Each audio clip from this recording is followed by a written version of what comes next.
Go ahead. Welcome, everyone.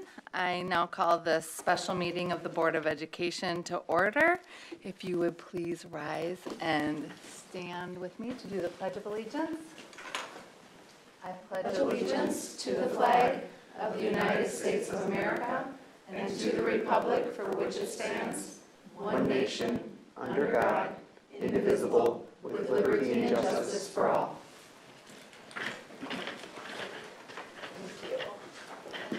Board members are present tonight, and the purpose and agenda is to go over the interview training for the superintendent search, candidate selection, and as well as choosing interview questions. And so we have with us tonight MSBA's Barb Dorn, who is helping us lead our search or assisting us in the search. So thank you so much for being here with us tonight, Barb. I will turn it over to you. Great. Thank you very much. It's nice to see everyone again. Thank you for having me back to talk about the superintendent search here for Prior Lake Savage area schools. We are going to accomplish a couple of key things as Chair Bullion shared tonight. First will be interview training and walking through the selection packet, which is the schedule, sort of the process for the interviews, deliberations. We'll get that done first. Then I'm going to go over there and sit, and we'll talk about the selection of your finalists. And a finalist is defined as someone to be interviewed by the school board for a position. That will be where you are discussing private data in a public meeting. So we're going to have to be very careful in any conversations you have about not revealing any identifying information that might help people who are watching this at home, live streaming, or at a later time figure out who you're talking about. So we'll walk through that. And then lastly, we're going to select interview questions for next week's Monday and Tuesday's interviews. So those are the big things we should accomplish. I want to make sure that I answer all of your questions. Please feel free during the interview training portion, the schedule, whatever we're talking about, ask me questions. I want this to be informal, and I want it to feel as though you're comfortable with the information you have to make decisions about next steps. All right, so if we're ready to start, I do have a couple of things in front of you there, and I'm going to screen share for anyone who is watching this on live stream.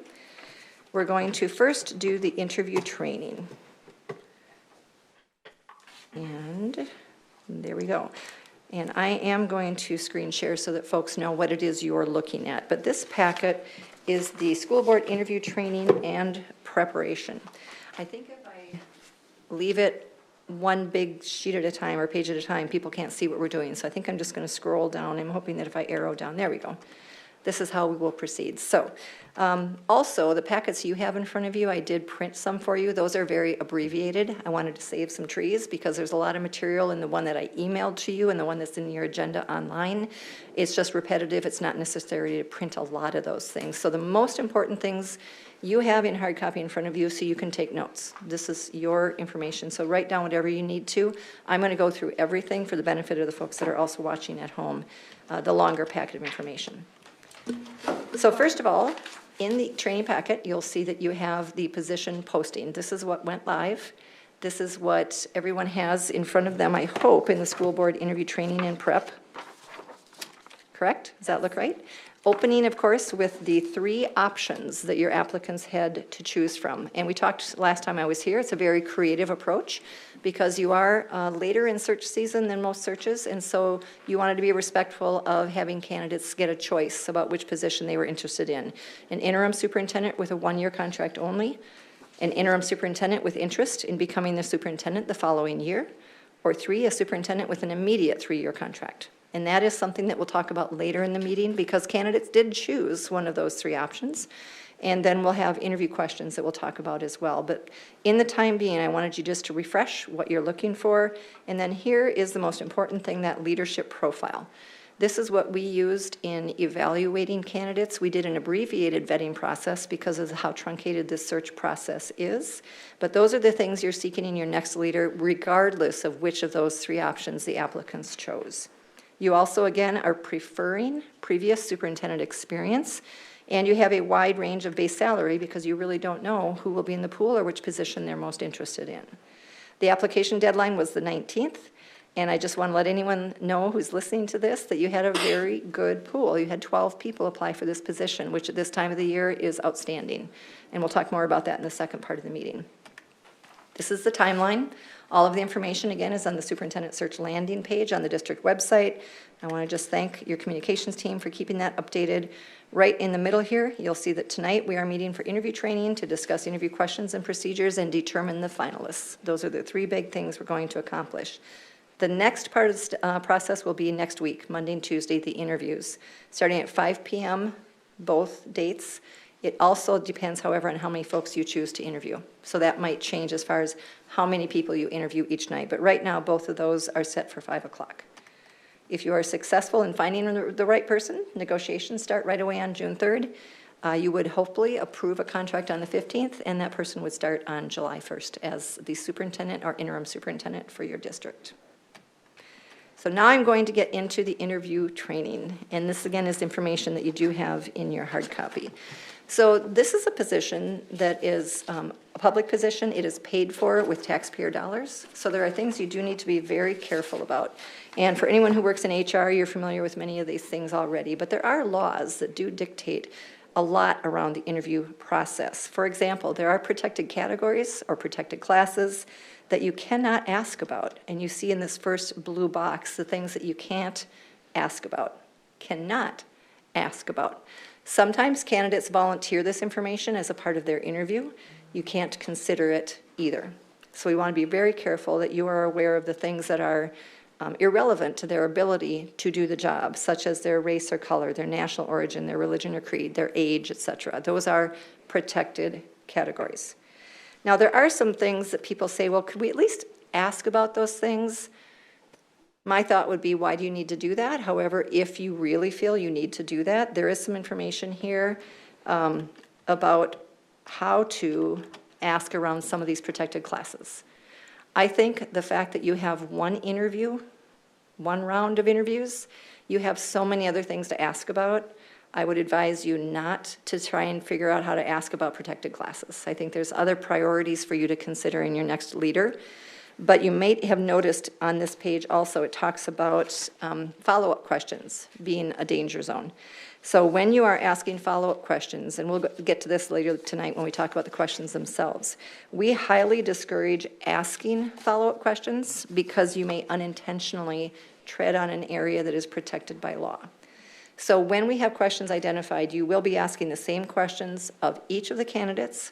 We will say, if you have to ask a follow-up question, have it be something that you don't understand, such as an acronym, or they used a term that you didn't understand. You can clarify that. Do not ask them to provide additional information or give them a chance to expand on their answer, because you do want each candidate to have the same experience. And if you're asking follow-up questions of one candidate and not of another that gets to sort of the opportunity to tell me more about that, it's an unlevel playing field. So whatever answer they give you is what they give you, and you can ask a clarifying question, acronym, ESSER, whatever things like that you might want to know. All right, so I'm going to go past all of the rest of these protected classes. There are a lot. I'm going to talk about policies for just a moment, and you do not have copies of these in your materials because it's a lot of paper. But there are policies, and these are MSBA's model policies. You have your own policies most likely modeled on these, but you are an EEOC employer. So you do have to abide by all of those regulations, and you have an HR team already involved in the search, which is wonderful. So you will make sure that everyone here has an equal opportunity to apply for and be considered for the job. Model Policy 406 is the one around public and private personnel data. So I'm going to zoom through this for just a moment. It's a lot, and I don't want people at home to get dizzy, but I'm going to go past the first highlighted thing that you'll see. Oh, you saw it for a second. Go to this. In the model policy, page 10 of that model policy says, the names of applicants are private data except when, I'm going to bypass that, except when considered by the school board to be finalists for public employment.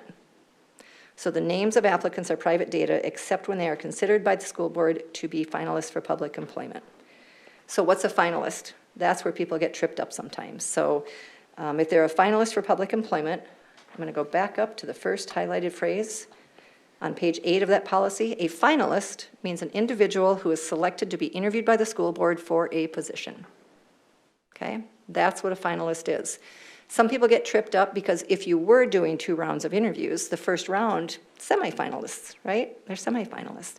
You're still interviewing them. So their names will go public, even if you're doing 2 rounds of interviews. Now, some districts have not adopted Policy 213, which talks about your subcommittees being treated according to the open meeting law, all of that.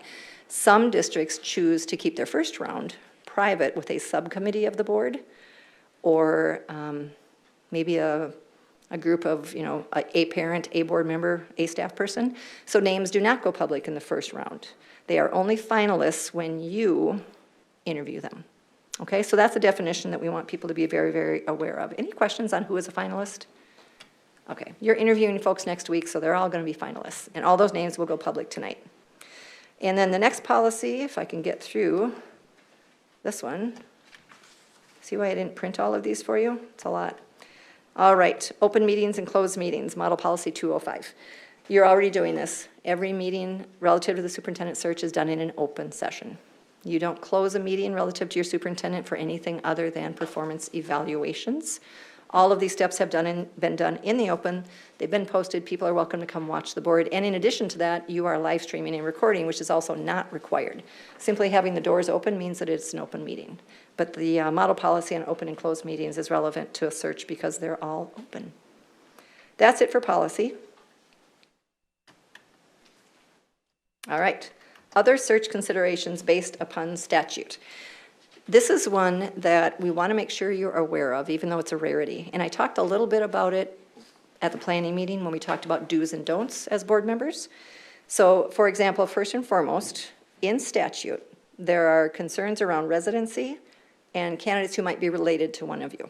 So the first one says that in terms of employment contracts and termination, a superintendent is a teacher, is considered a teacher for subdivisions 3 and 19. So 3 is hiring and dismissing. So here is where a teacher related by blood or marriage. So a superintendent related by blood or marriage within the 4th degree computed by civil law to a board member shall not be employed except by a unanimous vote of the full board. It happens because education is a small world. Every once in a while, there's a candidate in your pool who is being interviewed, and if they are the selection for a majority of the board, it must be a unanimous vote of the full board. And this is where it feels a little odd because people think, well, I'm related to them, I should abstain, right? It just doesn't look right if I vote. You're required to vote by law if you're married to them, and it has to be unanimous. So that's one of the things we always want people to be aware of.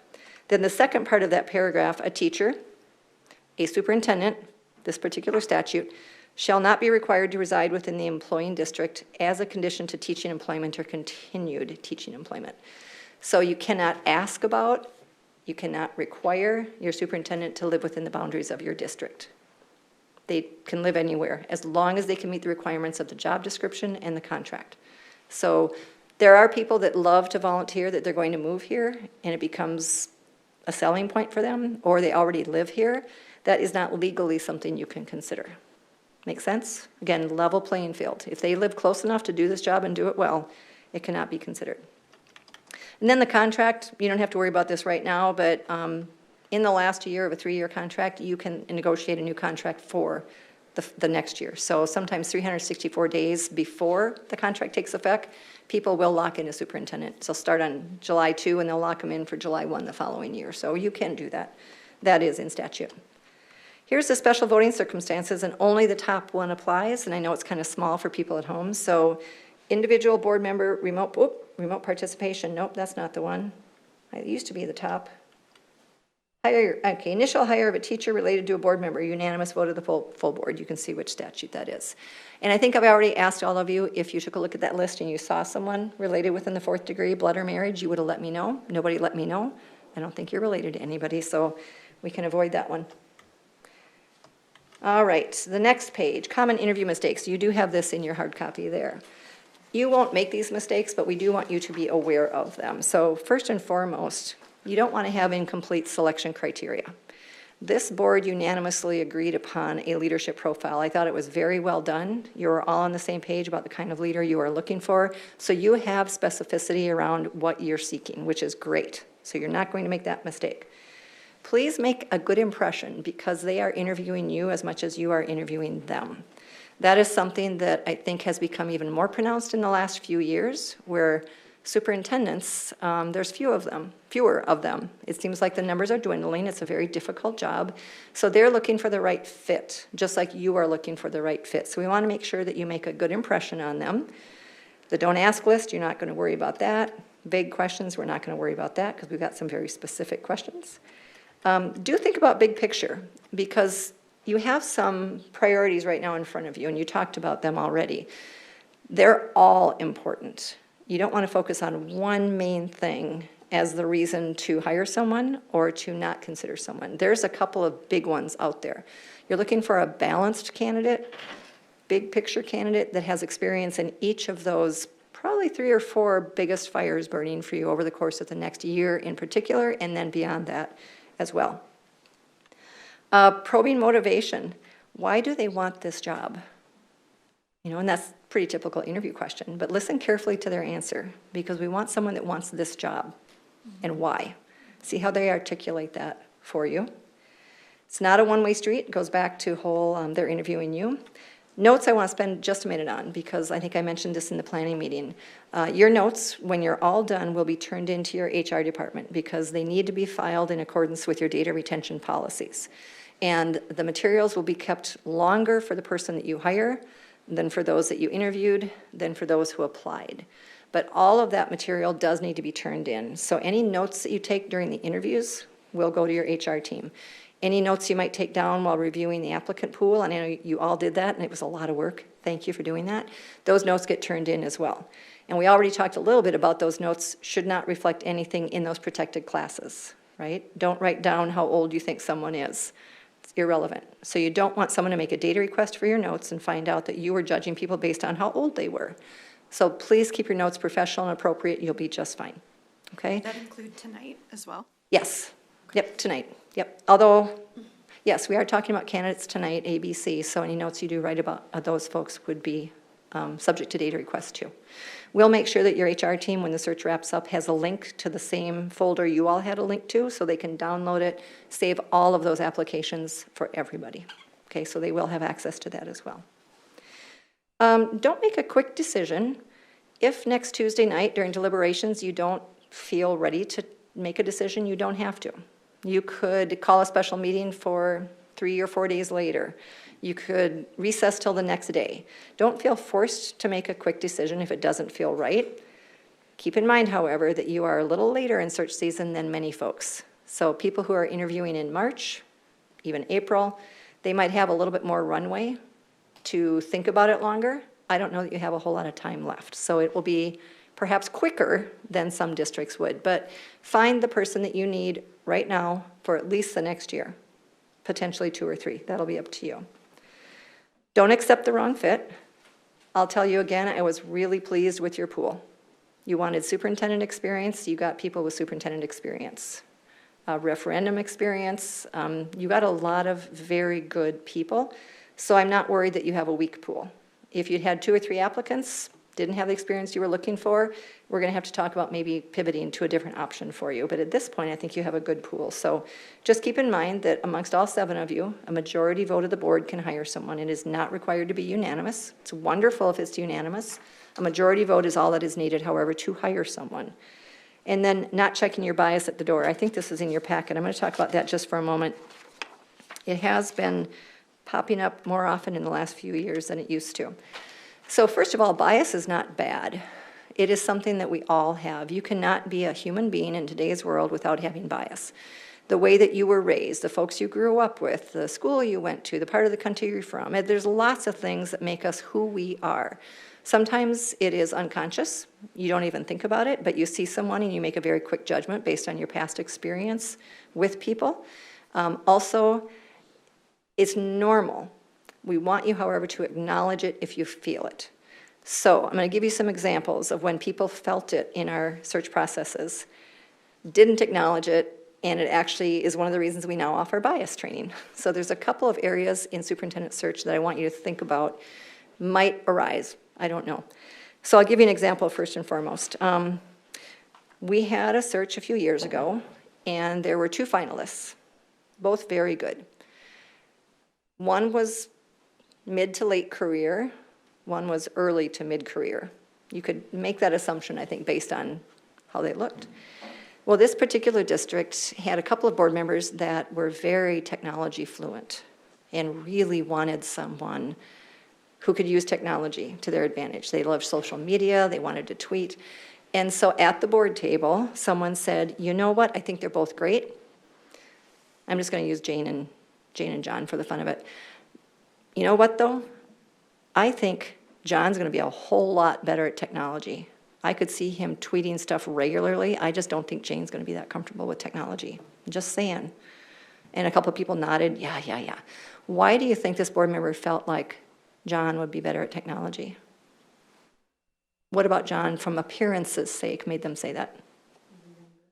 Younger. John was the younger candidate. Jane was the older. They actually considered that as part of their decision. And it was sort of funny because when all was said and done, it turns out that John had no social media presence and Jane tweeted like 14 times a day. So that was a wrong assumption. Okay, assumptions on bias is something we're going to talk about. Then there was another one that kicked this all off more like 5 years ago. Again, two candidates, John and Jane, and they both did well. Just incredibly strong finalists, and the board was torn between them. So we always say as a board, try to keep your conversation positive about the strengths of the candidates as you're trying to decide who to hire. If you get stuck and can't decide who to hire, it's okay to perhaps go to deficits or areas where one is stronger than another, but try to stay positive because, again, they're putting their careers out there in a public place, so be respectful and try to stay positive. They couldn't decide between the two, so they said, well, let's talk a little bit about who you think might be stronger in areas that are important to you. And someone spoke up, and I can still hear him saying it. You know what? John's a straight shooter, very direct. I think he'd fit in really well here. Nodding all around the table. 10 minutes later, they get to talking about Jane, and the exact same board member. You know, Jane's a straight shooter.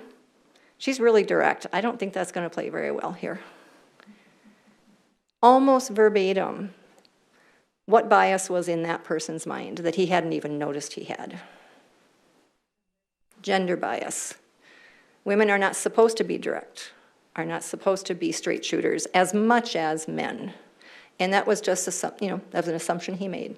They were both straight shooters, they were both leaders, and yet it was positive for one, negative for another. So that's one in leadership that we see crop up more often than anything else. We also see geographic bias. And that's becoming more pronounced in that candidates from the metro who currently work in the metro, if they've applied for a superintendent job in greater Minnesota, sometimes people say, don't want those metro people coming out here with their big highfalutin ideas, and they won't give them a chance sometimes. And it works the other way. Districts in the metro area will look at a candidate from greater Minnesota, especially maybe a smaller district or somewhere in the far reaches of the state. I already know how they think. We don't need that kind of leader here in our district. And that's unfortunate because there are extremely competent, passionate, intelligent leaders all across this state. I think Minnesota has the best administrators in the country. I really, truly do. So don't let geographic bias creep in. Don't assume anything about anybody based on where they live. So those are just 3 examples of bias. But same thing could probably happen around any number of categories. So something to think about. I don't expect you at the table to make those same kinds of mistakes, but we always want to learn from other boards and other searches, and we saw this happening a few times, and we thought we'd better bring it up. So those are the most common ones that we run into. Any questions on bias? Okay. Deliberation scenarios. You do have this in your hard copies too. So deliberations are the discussions next week after your final interview. And you're going to try to arrive at a decision as a board. And as I mentioned, it doesn't have to be unanimous. It can be unanimous as a gift to your incoming superintendent, but a 4-3 vote would hire someone. Or if there's only 6 of you here, a 4-2 vote would hire someone. 4-2 vote if there was 6. So a majority of a quorum can hire someone. So in deliberations, it doesn't always go super smooth because you are 7 different people with 7 different life experiences, lenses. You might disagree on who to hire next Tuesday night. So we're going to give you some scenarios and say, what would you do if? Okay, so for example, in the first one, If you are deadlocked regarding 2 finalists, and maybe it's, I don't know, let's say 4-3, that's as close as, maybe it's 3-3 and one doesn't know. So let's say it's 3-3 and you're digging in deeper and deeper to your side about the reasons you want your person. You might be assuming they're going to move to the area. Maybe they told you they're going to move to the area. Might be their age, might be their appearance. We hear they look like a superintendent. And I just love that question because what does a superintendent look like? You know, there's lots of different superintendents out there. But how would you manage a discussion when 2 sides are digging in deeper and deeper and deeper? Are there any immediate solutions that come to mind?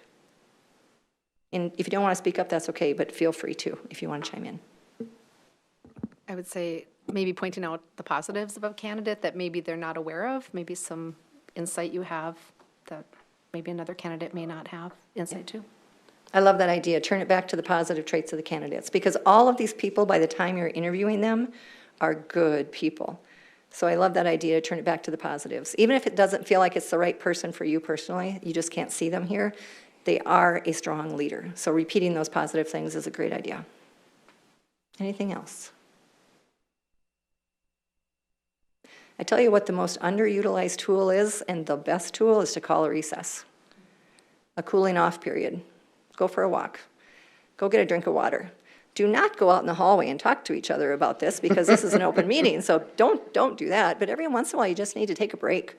You know, if you're stuck, have you ever done that at work when you're stuck on something? You just need to get up and walk around, go get a cup of coffee or walk around the building. Do the same thing if your deliberations become stuck, okay? Another thing you can do that works really well is to go back to that leadership profile. You've got those 6 or 7 bullet points. Go back to the leadership profile and talk about each of your finalists in terms of those 6 bullet points. Wow, I think he's amazing at this. I think she's a little better at this. You could just use that as almost a rubric. Okay, that your leadership profile is an important part of the deliberations. So all of those things will work. The next scenario is similar. However, it starts to become heated. Things start to become personal from board member to board member. People might question the chair's intention. We want this to stay as positive as possible because, again, you are one board made up of 7 people. If you can keep it collaborative and professional, you make a really good impression on candidates who are watching, because people are watching this, right? I don't know if your deliberations will be live streamed or not. We're going to talk about that later tonight, but people are in the room watching. People will hear what you said about people. If you start arguing with one another at the board table, you are setting yourself up for a not great pool the next time you do a search, okay? It can be challenging. So keep in mind that they're watching, and there is no reason that anything needs to be personal, because you are trying to find a leader. You all believe in the mission of your district. You're all committed to the kids in this district, the staff in this district. Keep focused on that big picture, and don't let it be about personalities or personal conflicts on the board. If it reaches that point, this is where I say adjourn till the next day if you need to. If it really gets that heated where you're just fired up and you don't feel good, or you're mad, or you just feel your blood pressure going high, call a recess till tomorrow. You can come back the next day. Okay, there's nothing wrong in taking the time that you need to do to make sure the decision is made when you have cool heads. Now, some boards want to power through and do everything that night. You know, I've been with boards doing deliberations till I think the latest is 2:45 in the morning when they reached a compromise. But you don't have to do that. If you want to set a hard deadline and say, nothing good happens after midnight with this board, or after 10 o'clock, I don't care what your time is, you could say we're going to be done at that time, no matter where we're at, and we'll come back the next day. It doesn't have to be a recess because someone's just feeling like, I'm too tired to think straight anymore. Your brain's going to be really, really full. So if you have to wait till the next day, do that. But if you're feeling attacked or it's getting personal, then I would say definitely come back the next day. Or if you have to, 3 days later, if you're booked that next day, you can put it off. Please. Do we get into any pickles if that happens about like posting meetings and things like that? If you are calling a recess till the next day, no. You adjourn. You don't actually adjourn. You recess the meeting till tomorrow at 7 p.m. It's just a continuation of the exact same meeting. In fact, next Monday and Tuesday is one long meeting. It's not two separate meetings. You call to order Monday, you continue it at the end of the meeting, and you come back the next day and continue a meeting, and you adjourn on Tuesday. So it's one long meeting. Now, if you are going to go a couple of days out, it's probably best to adjourn and then call a special meeting 3 days later. So yes, in that case, you would want to do that. Yep. Barb, are we using Robert's Rules of Order during this deliberation, or is it more like a study session format? Whatever works for this board. Some boards are very formal and want to use Robert's rules for everything. Other boards are more comfortable with the informality of a study session. You will be making a decision, though, so you're going to need a motion and a second and discussion and a vote. But beyond that, it's up to the board as to how formal you want the discussion to be. Okay, thank you. Okay? Okay. So feel free to recess if you need to. And finally, this one's really interesting. As soon as these names go public, and I think I told this to you last time I was here, you're going to be lobbied. You're going to be lobbied for, but more likely you're going to be lobbied against. When names go public, everyone has an opinion. They will find lots of stuff on social media. Anyone who's been in leadership a long time will have people who dislike them intensely, including me. If my name went public as a finalist, people would call and say, oh my gosh, I can't believe you're interviewing Barb Dorn. What is wrong with you? Did you know this, this, this, and this? A little bit of it might be true, but much of it will not. So keep that in mind. And if you have credible information, do not share it at the board table. Well, I have a credible source that told me this. Don't do that. You're opening yourself up for liability because you are repeating hearsay, gossip, rumors. We only want to deal in fact. However, if you hear something concerning, call me. That's the very best thing you can do. I'm probably already aware of it, and I'll tell you why we feel it's a non-issue, but there are people in this pool that have a history on social media, and you're going to find things out about them you don't like. Call me if you're concerned. But do not repeat it at the board table in an open meeting. I worry about boards that just have to get it out. And it turns out that it was their sister's husband's cousin brother who has a son that goes in that school district. And they repeat that as fact. That's going to get you in legal trouble. Makes sense though, right? What Okay. do you do when we call you then? I usually If- call a candidate. If. I usually call a candidate. And I talk to every single one of your 12 applicants Friday. And one of the questions I ask is there anything that, should it become public, that would be concerning for your board, for this board, either now when they interview you or after you're hired? And if they tell me something, I'm like, okay, what else might be concerning? And so they've told me those things. We already found them anyway. It's not too hard to find things on folks. But if you've heard of something that I did not talk to them about yet, I will call them first and foremost and get it straight from them. And then if I need to, now that their names are public, I can call more people. I was not able to call anybody during this first round because their names are private data. But if there is something that you believe is true, I'll call them, I'll call people who know them to try and find out how true is it and should we be concerned. Okay? And at that point, you would probably get in touch with Chair Boyan. Yes. And if it's something significant, I would make individual phone calls to all 7 of you so you'd be aware of it before the interviews. Sometimes it happens. You know, we are not mind readers and we don't go back through 30 years of their personal life to find anything. There's background checks that normally are done with an abbreviated search. It's not a in-depth background check, but you do have the standard background check your district will do. So it's not a perfect system because we're human beings and the law does limit some things that we can find out about. Even Minnesota has a clean slate law now. So things that might have happened 10 years ago or 12 years ago, it's not on the record anymore, depending upon what it is. So human beings, we're not perfect. But yes, if you have something that you think is a credible concern, please call me as soon as you hear it. Okay? Thank you for doing that. I appreciate your help with it. I'm going to go right through these sample interview questions because these are meant for, if this were a training where you didn't have questions yet, I'm going to zoom through it. I apologize to people who might be watching this because it's going to be a little bit dizzying. There we go. Okay. The candidate's turn. We're getting to the end of interview training. The candidate's turn. Candidates are getting more and more savvy every year. You know, the questions they ask are getting sharper. It's interesting to watch. They, again, are interviewing you as well. Now, potentially the last question in an interview is almost always, what questions do you have for us?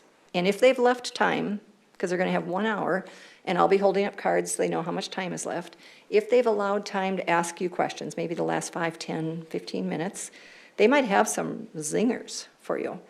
Typically, when they ask a question, they address it to the board chair, and the chair would say, "That's a great question. Who might want to answer that?" And I would hope more than one of you would say, I'll answer that one, because they're watching to see if you build on each other's answers. They're watching to see how you work together. You don't have to agree on everything. You just have a different perspective on some things. So it would be great if time allows that each of you have a chance to answer a question. One of the worst things in the world that can happen is they ask questions of the full board and only one of you speaks up for 15 minutes. That doesn't make a good impression. Then they're like, okay, I know what's going on in this board. There's one person whose opinion is more important than everybody else's. I don't think it's a fit.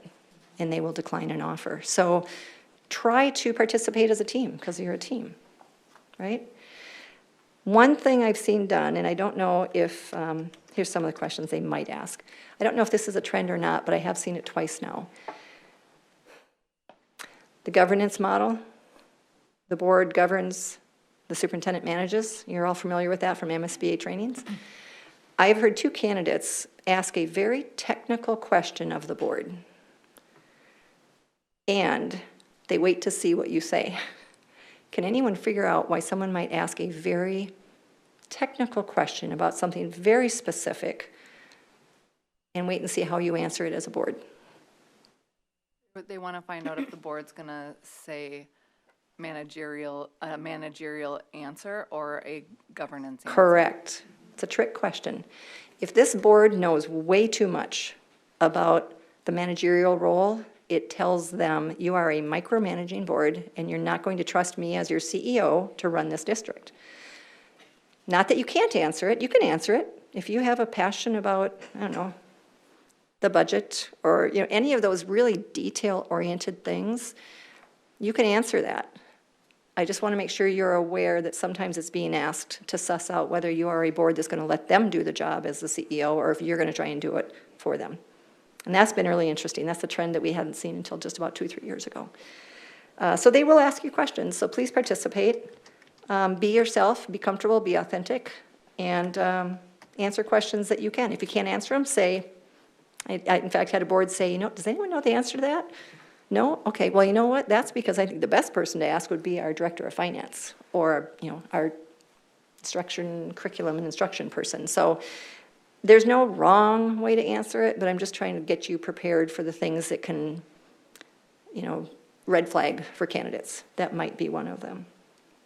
Okay, reference checks. We're not doing reference checks because you're only doing one round of interviews. Sometimes between round 1 and round 2, board members will do some reference checking, but you have one round, and so you don't have a window in there to do reference checks.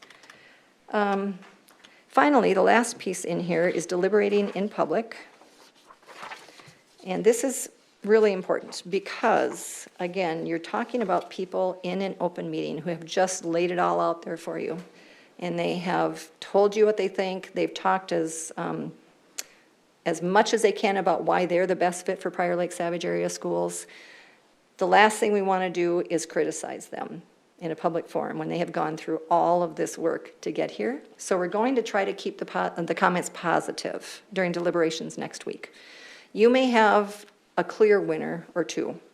That doesn't mean the other 2 or 3 people aren't good candidates. So there's no need to criticize. The only time, as I mentioned earlier, and we're going to go through it quickly again, is if you're stuck between 2 high performers. If you have to go to deficits, you can. Otherwise, when you're talking about deliberating in public, and I'll let you read this at a later date, try to keep it positive. And here's some general do's and don'ts. Do focus on the positive attributes. They all have things that they're good at. Some might be good at more things, or might be really good at 1 or 2 things and not as good at a few others. Focus on the things that are positive. Do use that leadership profile. That's why you created it, and you all were in agreement about the kind of person you're looking for. And it's treat the candidates the way you want to be treated as well. Try to avoid going on individual fact-finding missions. Sometimes in your enthusiasm to learn more about these candidates, a board member may pick up the phone and try and call 10, 20, 30 people to ask things about this candidate. Trust me, it's going to get back to the candidate. And they're going to wonder what you're doing because it might be perceived, even if it's incorrectly, as you're trying to dig up dirt on them. So I would say be careful with your enthusiasm, that you don't go off on individual calling everybody you know that works in that district and trying to compare and contrast, because it does feel like you're trying to find stuff out about them, not in a good way. All right, so just be careful with the fact finding. Special interest groups will weigh in, and that's that lobbying that I talked about. You're going to have people that have opinions, and you've been elected to make the decision by those people. So listen to their opinions, thank them for the information, but don't debate, argue, get into justification about why the board's deciding this, but do listen to those folks, and be careful you don't give more weight to some groups than another. You have a lot of diversity in this district. You have socioeconomic, you have racial, you have geographic, you have lots of diversity here. Just be careful that you're trying to weigh it all equally, which, as I know, is a challenge, and you're trying to do that with every decision that you make. Don't alienate any of the finalists. They talk to people. You know, there's only 331 districts in the state of Minnesota.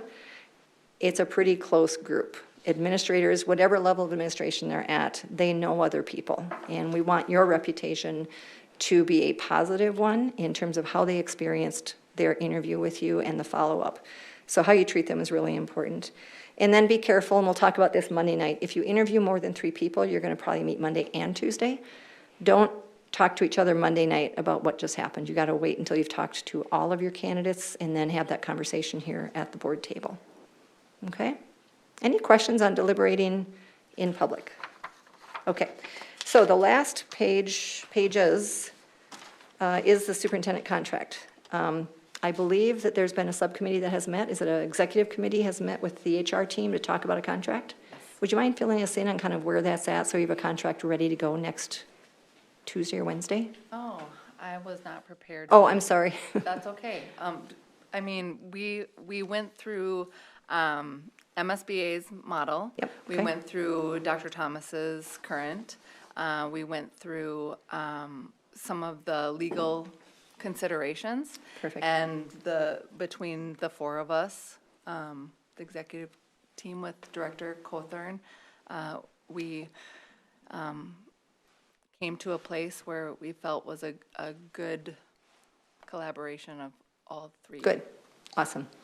And that's something that it depends who you end up making an offer to. That's why you have that big salary range, because you don't know what kind of benefits they're going to want. And the total compensation package is really what you're looking for. I will ask, like, if you two have anything to weigh in on that. I mean, we have the template in a great place. Obviously, we have to fill in the specifics from the negotiation, but. Okay, I think the next step was to send it to our legal counsel for review. okay. Director Cawthorn, were you waiting on us to say yes, go, or is it in a good place? Because the last email, I just want to make sure that we're good to go. Okay. Nope, that's what that's what I'm wondering. Okay. Yeah. And it's in a really good place, so no issues, but, okay. Thanks. Great, so if you could ask for feedback also, Director Cawthorn, from legal counsel by next Tuesday, so that Wednesday you've got a contract to toss out to your successful candidate. And if they have serious concerns about anything that's in it, I'm assuming you'll reconnect with your executive committee. Right? Okay, wonderful, thank you. So that's it for interview training. Good? Okay. The next thing I want to go through is the interview schedule. There's a very small packet that's included in here. It's the meeting materials for today. So there we go. Here we go. This is a draft. That's why that has that great big watermark across it that says draft. This is what you will be doing next Monday. You'll call it to order, approve the agenda, and then you interview your finalists. I don't know if it's for interim or for superintendent position, so it's kind of flexible here. And then select lone finalists, set negotiations, and adjourn. But again, it occurs over 2 days. So right now, tentatively, Monday, June 1st, we're looking at calling the board meeting to order at 5 o'clock. We're not going to bring in the first candidate till 5:15 because I have a few things I want to go over with you before you start your interviews, which partly is the EMD form. I'm going to bring hard copies of that for you. And we're going to choose who asks which questions and kind of in which order are you going to go with those questions. I want to ask you questions about, are you comfortable with handshakes from the candidate? All those kinds of housekeeping items before we start. So we'll start right at 5, and then at 5:15 we'll have your first candidate come in. These are scheduled for 1 hour right now with 15 minutes in between. 3 on the first night. Again, you're continuing that meeting, which is a recess, continuing till Tuesday, again at 5 o'clock. But that time, I don't have any homework for you because you already know what you're doing. You're going to start at 5:05 with the next candidate. This is if you interview 6. You could interview 1, 2, 6. 7's a lot. You'll be tired with 6, but it's your search, so you choose what you want to do. But this is what we currently have listed. We'll circle back to this tonight after you've selected how many people you're going to interview based on the candidate selection conversation. I do have a question for you. I have a couple questions, actually. Do you want to live stream and or record the interviews first and foremost? If you watch the Q&A, you heard me say that MSBA recommends not live streaming interviews, especially when it's over 2 days. People on the second day have a significant advantage that they could watch those and jot down the questions and what everybody else said. So is it okay if you do not live stream the interviews? But I need the board to say yes or no. That's okay. Yes. That's okay? Yep. Yes, thank you. Do you want to record them? Because you also, I put in the bottom here, to ensure a level playing field for all candidates, the interviews will not be live streamed. However, a recording of the candidate selected as the next superintendent or the interim superintendent will be posted for viewing on the district website. Do you want to record potentially all, we'll say 6, and then the one person who is being offered a contract, that goes on the website? The other 5 typically do not. But what would you like to do so that I can share with candidates if it's being recorded and what would be done with those recordings? Barb, do you have a recommendation on that? I think the community loves to see the new superintendent's interview. So it's worked really well this year in some districts that have recorded all 6. Typically, if they're having a second round, they put the 3 up that are moved on to the second round, and then they put the 1 up who's hired. You would have the 1 that you'd put up after your 1 round of interviews. I think it shows the community that you're not trying to hide anything because they're used to live streaming, right? They're used to being able to sit in the living room and watch you. You're not trying to hide the candidates from them, but that can be a perception if you don't put the 1 up. So I'd recommend you do that. I don't think you should put all 6 up because sometimes people don't put their best foot forward in an interview. They're nervous. Maybe they don't do a great job. You don't need to put them up if they're not moving on, right, as a courtesy to them. So that's what I would suggest, but what do you want to do? When would it go up? Say we'll record everything and we put up the 1 person. When would that go up? After they sign a contract or before that? Usually say before after. it. Really? Yeah, because people are curious, but it doesn't have to be because it depends how long you take to negotiate a contract. Most districts, people the next day are like, oh, I wonder who they hired. Oh, I heard they hired so-and-so. And they want to go look at it the next day, but it also depends in terms of technology, how long it takes to upload it and get it ready to go. If you hold it back until contract negotiations are successful, you can absolutely do that because then you know you have a signed contract. We haven't had a lot of searches fall through during negotiations. I've had 2 now in the last 3 years that fell through during negotiations. So there's a pretty safe bet that the person you decide to make an offer to is going to be your superintendent. So in the interest of expediency, most districts put it up right away the next day. But you do not have to. The main thing is to set expectations appropriately. If you're not putting it up till you have a signed contract, you just say that. That's put on the district website. Once a contract is signed, the interview of this candidate will be provided and remain posted indefinitely. You can certainly do that, but you just have to explain why you're doing that. Do board members have any feelings or, on that? Whether we wait for the signed contract or not. I think, I don't agree. I think We put it up, if the board makes a decision, it's already going to be announced, and then we can put the recording up. Yeah, I would agree. And I've enjoyed watching them, just like you said, people go up and watch them and, so, yeah. Okay, I think so. everybody okay with that? okay. Okay, so the interviews will be held here, correct? And I'll put the address of this building in here, and then the next candidate will be posted for viewing. Okay, so then circling back up just right above it, I wanted to ask about deliberations. So you were unanimous to not live stream the interviews. Good call. How do you feel about live streaming or recording your deliberations, which is the second part of, it'll be next Tuesday evening. You're deliberating what to do and who to hire. Pros and cons to all those decisions. Do you have recommendation on that? Yes, if you want to hear it. Okay, I I'll give you a do. recommendation only if you understand this is entirely your decision. Yeah. Deliberations can get sticky and uncomfortable because you might have very different ideas about who you want to hire.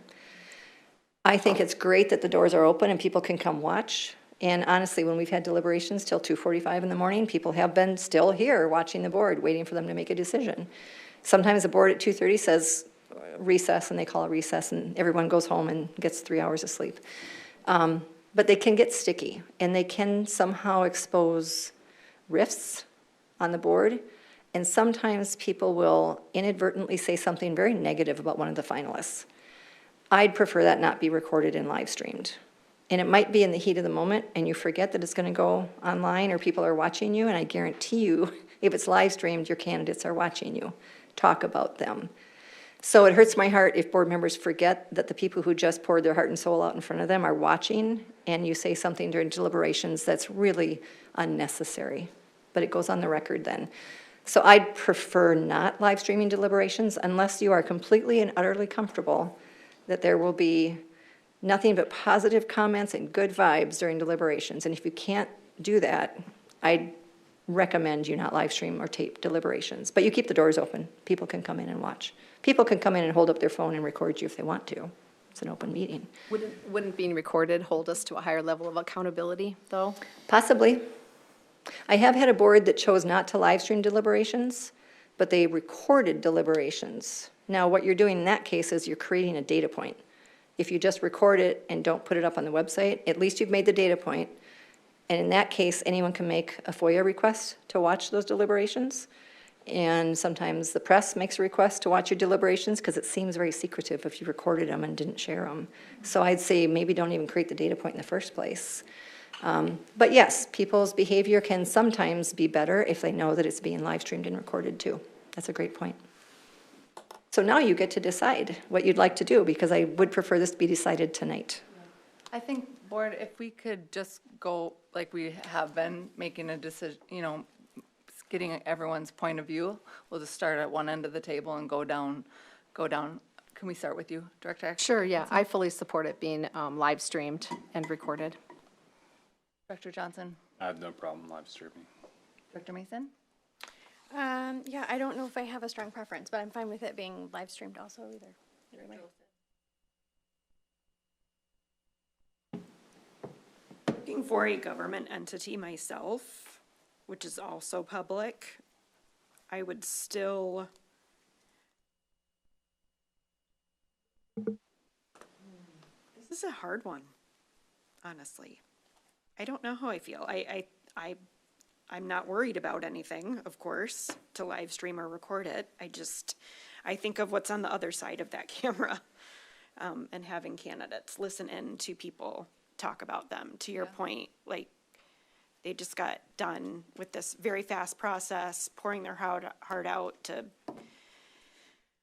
and yes, we would, you stick to the positive and all of that. I don't know if as a candidate, I would feel, I know I take the, what's good for the whole, but I don't know.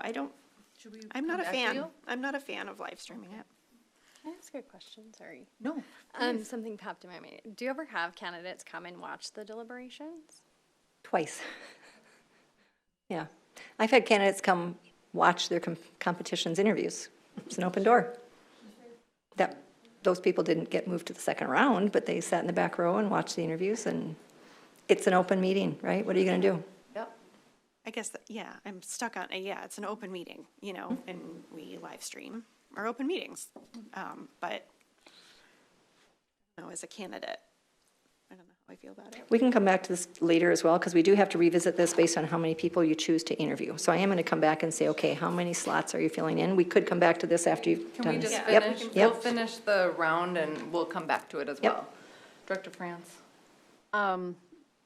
What we've done in the past and what seems to work really well in order to keep the positive going is that each board member would go back and deliberate on their own outside of, they call a recess, and come back, and then they just give a thumbs up and only say what, basically this is who and this is why. And that has usually worked pretty well in the past. And then if it is a tie, which I don't think we've ever had before, then the deliberation was not live streamed. It was recorded and put up later. but it was put up, and that's the thing. And I think the reason why there was hesitation is just in case somebody said something that maybe, wouldn't be appropriate, particularly if it got heated, but it's never happened here. But that's the way we did it, and therefore, there wasn't like an open slate of deliberation, everyone's kind of speaking freely. It was everyone already knew what they wanted, and then they would say why, and the chair would go around, like, each person at a time and not go back and forth, and the only time that the back and forth happened is if there was any type of disagreement. And that seems to work, and I've seen that work with other boards too, which is why we picked it up.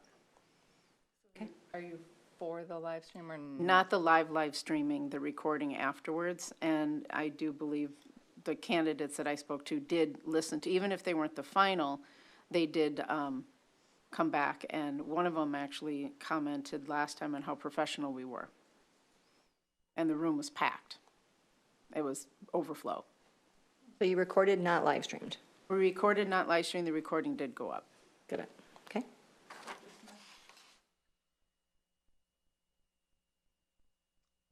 I would probably lean record it, not live stream it.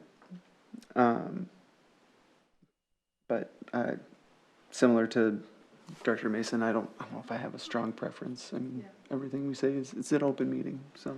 Yeah, I would say I would lean toward the will of the board, and I do appreciate your recommendation. I do think that keeping in mind the, staying positive, keeping the candidates in mind, based on your recommendation and your experience with that, I would heed your recommendation of the not live streaming. But given the fact that where we kind of stood at this now and we're going to revisit it, maybe we can come to a better decision for you, Barb. Okay, we'll come back to this because we have to know how many people you're going to interview anyway. So thank you for that, because it is an important conversation. Yeah, it is important for us, yeah, thank you.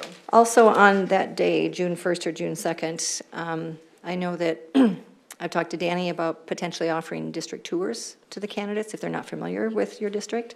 So I think that's in the works as well, but that does take quite a bit of coordination. So we don't have anything on here about tours. That is separate. It's usually prior to their interview. They get a couple of hours to be escorted around the district, and then they come in and interview with you. So I'm going to continue to visit with her on that.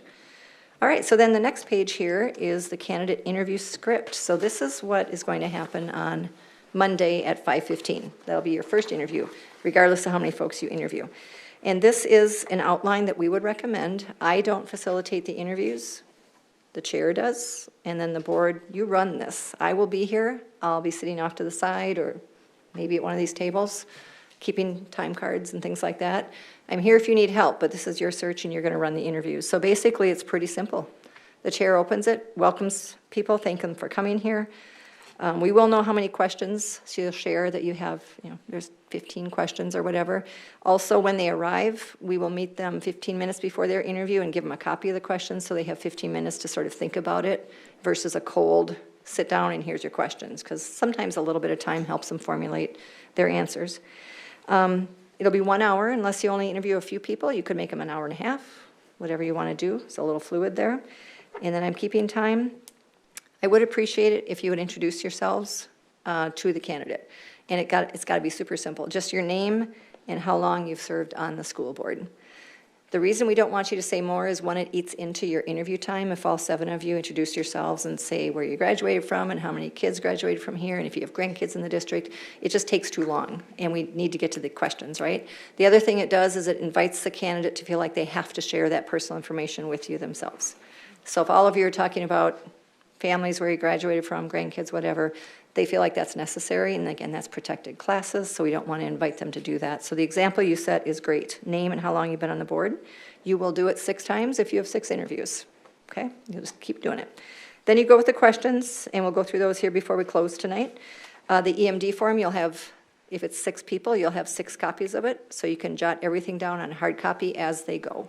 I'd prefer you do it on hard copy, at least for the first day, versus going in and immediately doing it electronically, because chances are, after you've heard from 2 or 3 people, you've kind of got your sea legs under you about what constitutes an answer that exceeds your expectations.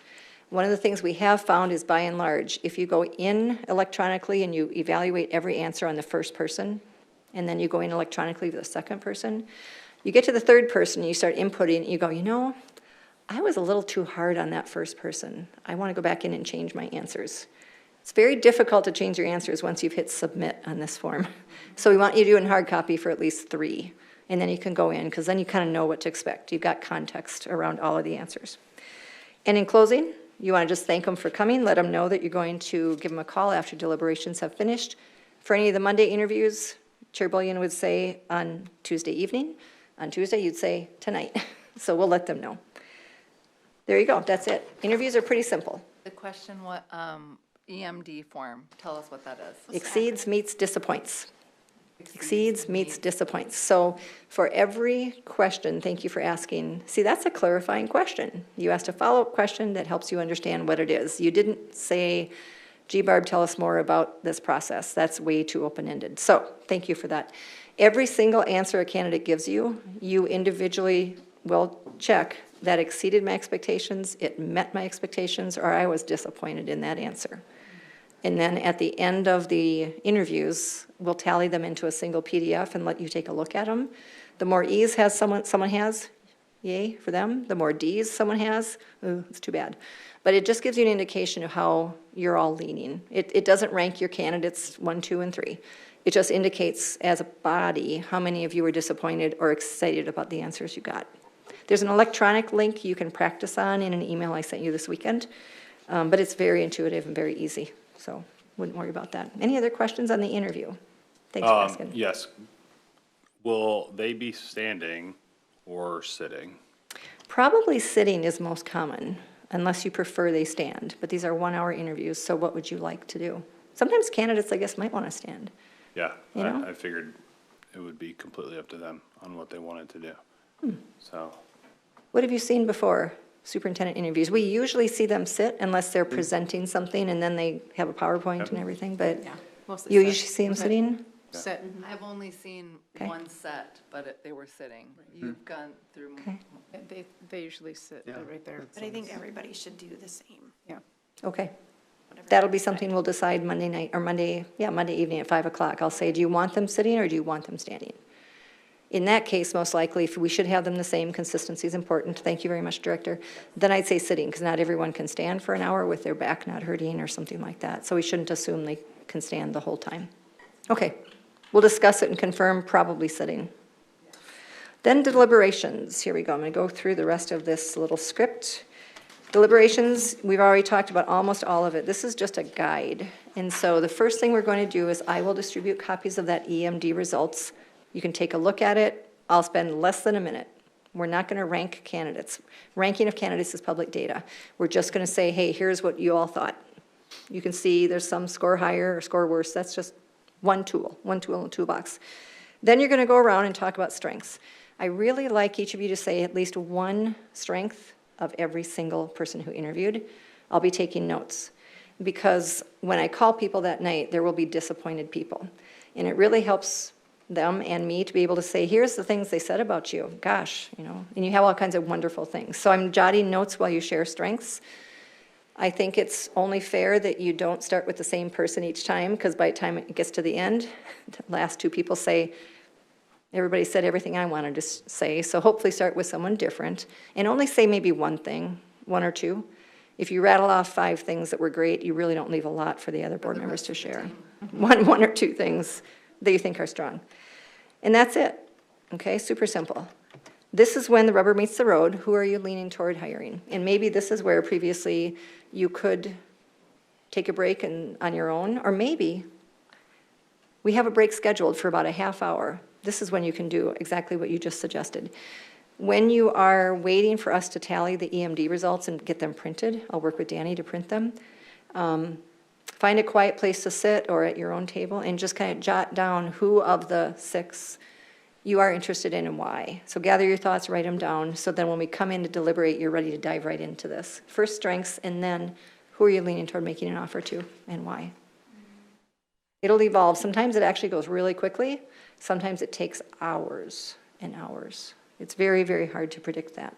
Here it does say on the second bullet point, if discussions plateau, you could discuss growth opportunities, a nice way of saying deficits or weaknesses, but only if you are stuck. If there is a clear top person and a majority of the board, 4, 5, 6 of you feel that way, you do not need to go into the conversation about growth opportunities. Then I will go out in the hall and call them. Usually if there is a decision on one person, the board chair joins me and tells them, congratulations, the board would like to enter negotiations with you. And that person is very excited. We do it in private in a separate room in case for whatever reason they're not excited. But we do it out there, so there's no pressure on them in an open meeting to respond right away. But we'll come back in, almost always say, yay, this person's excited to talk. We're going to get a contract out to them tomorrow, and we'll keep the board apprised. You do have things, though, to talk about when we come back in. That should be a 5-minute phone call. Negotiations, finalize how you're doing that. Who is emailing it to them? Are they calling Director Cawthorn with questions? Are they calling the chair with questions? Are they calling legal counsel? The background check's going to happen like any other employee. They'll have to work with your HR team to get the background check done. Your timeline, hopefully you will have it ready by the 15th. But that means you're going to have to move, you have what, 12 days? 12 days from the 3rd to the 15th. Some back and forth is common. And then turning in all your notes, like we talked about already. That's just a very short closing chapter. So just because you make a decision on who to hire doesn't mean you're done. We do have to tie up loose ends right here. Then you can adjourn. Any questions on the deliberations process? We could be here, half an hour Tuesday night. We could be here 6 hours. And you want to call a recess and come back the next day. It is very, very difficult to predict. Finally, the motion. So tonight, this is the motion that I'm suggesting you use. I move to extend interview offers for the Prior Lake Savage Area School Superintendency to the following candidates: Candidate A, Candidate B, Candidate C, etc. That would get seconded, and it would pass or fail. Because, however, of the complexity of your choices, because you had 3 different options that candidates could choose from, because you have a variety of people interested in working as your superintendent or interim superintendent, because you have lots of differing views on this board about the candidates, I think it might be more effective if someone says, I move to extend an interview offer for, I don't know if you say it over and over and over again, but you could have that motion and someone could say to the following candidate, Candidate A. If there's a second, you could discuss it, but I'm hoping there's not a lot of discussion because this is private data. And then if that motion passes on a 7-0, 6-1, 5-2, it even passes 4-3.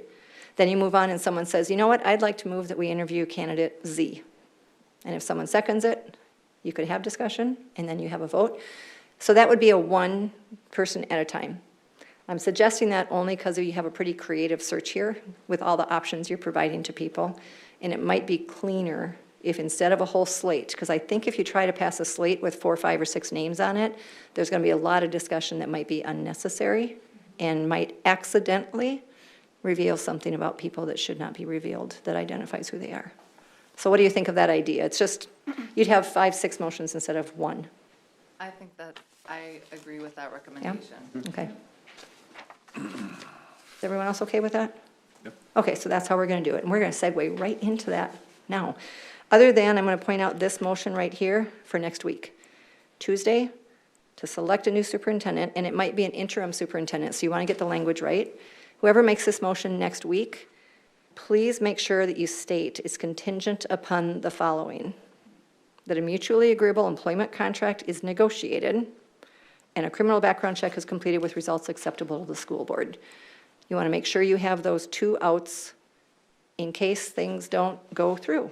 And it sometimes happens, rarely, but sometimes. The only other thing to think about before next week is Plan A, Plan B. It's the exact same motion, but you add in the event, and in this case it says chair, but maybe it's executive committee, I don't know. In the event the chair determines a mutually agreement contract is not attainable, they are authorized to extend an offer of employment contract to the position of contingent upon, and you insert like a second place name. If you have two extremely strong candidates, it would buy you some time in case it doesn't go through with your first choice. I expect this is not going to happen because the people in this pool really want this job. But the one thing to keep in mind is I believe they're all in mid-contract, or most of them are in mid-contract, so there's always a possibility, depending on how their contract's worded, that they might not get released from a contract. I don't know. But this would save you 3 days. If your first choice, for whatever reason, the negotiations fail, you don't have to wait 3 days to call a meeting just to come in and for 5 minutes make a motion to interview the next person. Just a thought, but if you only have one super strong candidate, you don't have to make an A or B motion. Does that make sense? It's next week. Don't think too hard about it, but I do want you to be prepared in case that is necessary.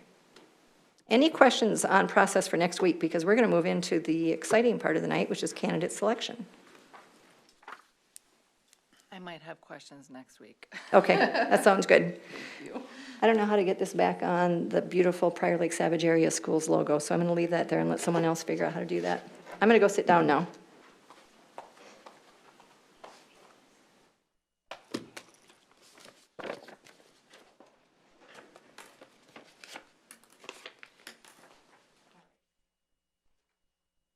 Thank you. I'm going to collect these back and print them, and we're all done. This is the original list that you got when you opened up the folder with all the candidate applications. And this is the list I sent you yesterday. I didn't want people to get confused about some of the ways that this is laid out. I'm sorry, can you share that one? I can look on my computer. I have Yeah, one on my I computer too. can too. Unless you want to. No, I've got it. Okay. Okay, Dustin, is it this button, or is it on already? It's on already? If it's green, it's on. Okay, last time I didn't have the button pushed. Great. So what I just shared with the board are 2 pieces of paper. The first piece of paper is the alphabetical. I'm not, I That's just good. don't have the hang of this yet. That's good. I swear by next I just want to make sure week. people can hear you on the live stream, and Thank you. sometimes they can't, so, I appreciate that. thank you.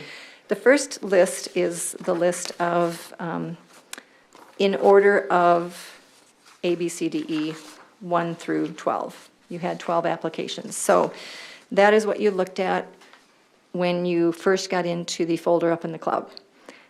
The second list is broken out by interest in position. Some folks are interested only in the 1-year interim opportunity.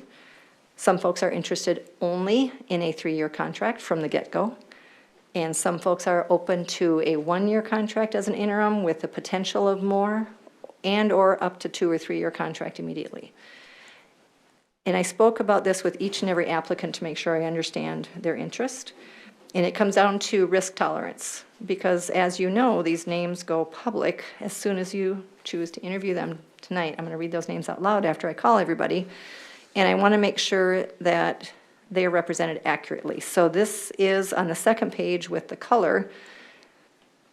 MSBA feels aligns best with your leadership profile and the experience that you are seeking. So I'm not going to go through these applicants. I just want to say that you have a very good competitive pool. Congratulations. I was really pleased when we saw who had applied for this. It makes your decision a little more difficult when you have good people. But all I'm going to say, and then I think I'll just turn it over to see if you have any questions for me, is that when we looked through the written materials, we did not make any reference check calls, even though they listed references and had letters of recommendation. This is a very abbreviated search, so we didn't talk to the references they provided. We definitely did not talk to people that we would have been curious to learn more about the people because these names are private data. But we did a social media sweep. We did not do an in-depth background check on anyone. But after doing that, we came up with recommendations for you of candidate C, candidate A, candidate H, and candidate I. So I provided this to you already, and I spoke with you individually if you had questions that I hope I answered, because I'm going to be really cryptic tonight in answering questions about any of why or why not. And I hope you understand that as well. So I'm going to go back to the list of the 12, because when you look at the second list, it's confusing as to why are there little small numbers and why are the alphabet things not in order. I just want to make sure people know that candidates don't know their alphabet identifier, and it's not in alphabetical order. It is completely random. And tonight, when we eventually announce the names of who you're interviewing, I don't read them in alphabetical order either. I announce them randomly. So we don't want anyone to be able to figure out who you're talking about. Please don't refer to candidates based on, well, they're, the only person interested in this opportunity. Don't do that because they'll know who they are, because they may have selected that. So we're trying to talk about 12 people, not groups, 3 groups. Okay, I'm all done. Turn it back over to you and see what you want to do. So this is a space in which we entertain motions for bringing forward candidates for interview. Correct. Or if you have questions for me that I can try to answer as carefully as possible without divulging information that identifies someone, I'm happy to answer questions for the board as well. Well, first of all, I'd like to say thank you, Barb, for reaching out to each of us individually and the time that you spent to do that. That was, for me, I'll speak for myself, it was super helpful. So thank you for that. Board members, if there's any questions for Barb, we can take them now. Otherwise, we can start entertaining motions to bring forward the candidates for interview. Anyone have questions? All right. Hearing none, we will move on to motions.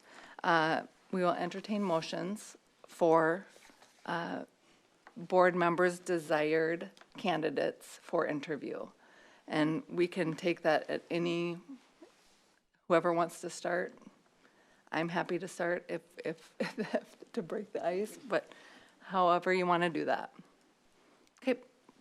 Well, hearing nothing from you, team, I will start with the first motion.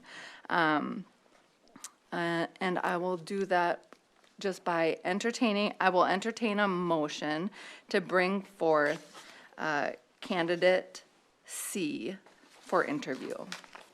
Second.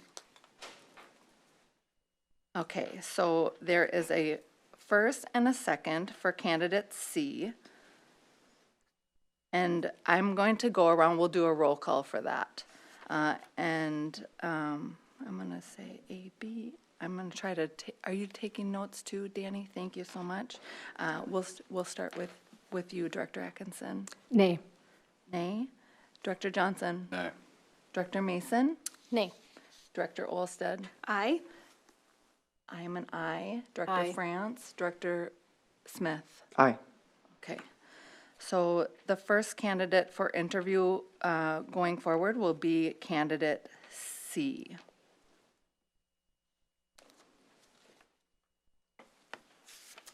I will make a motion to extend an interview for candidate A. Candidate A. Is there a second? Second. Okay. Director Mason and Director Johnson.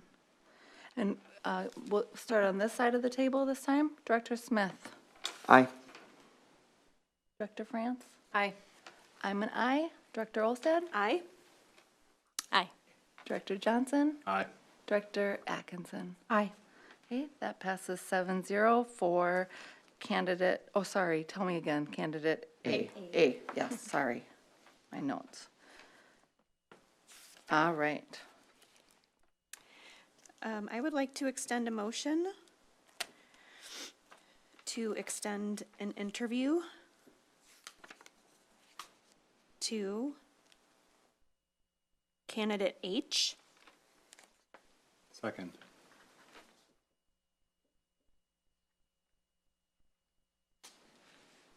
Okay, can we start again with you, Director Atkinson? Aye. Director Johnson? Aye. Director Mason? Aye. Director Olsted? Aye. I'm an aye. Director France? Nay. And Director Smith? Aye. That passes 6-1 for candidate H.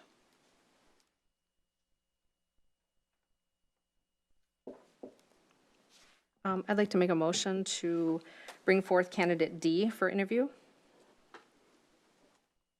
Is there a second? Director Mason, or Director Johnson, sorry. And we'll start on this side. Nay. Nay. I'm an aye. Director Olsted? Aye. Director Mason? Aye. Director Johnson? Aye. Director Atkinson? Aye. Okay, that passes 5-2 for candidate D, correct? Okay. Correct.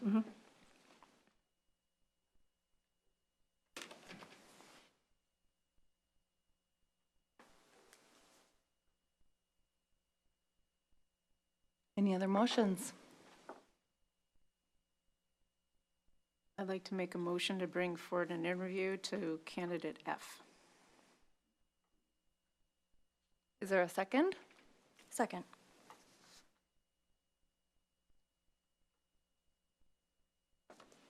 And we'll start with you, Director Smith. Aye. Director France? Aye. I'm an aye. Director Olsted? Aye. Director Mason? Aye. Director Johnson? Nay. Director Atkinson? Nay. Passes 5-2 for candidate F.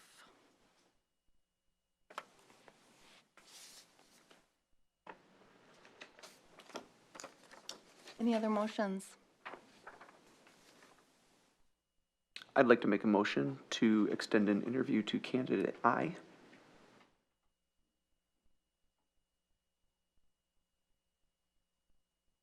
Is there a second?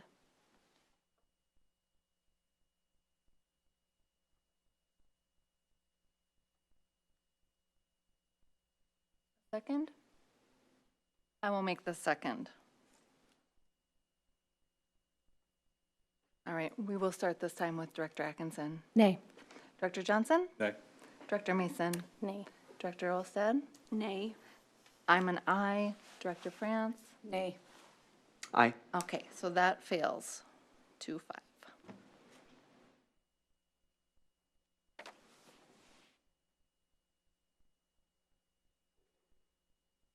Any other motions?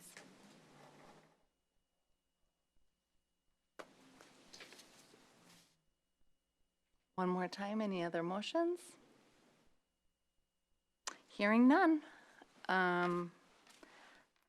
We have candidate C, candidate A, candidate H, candidate D, and candidate F that have received the votes to go forward in the interview process.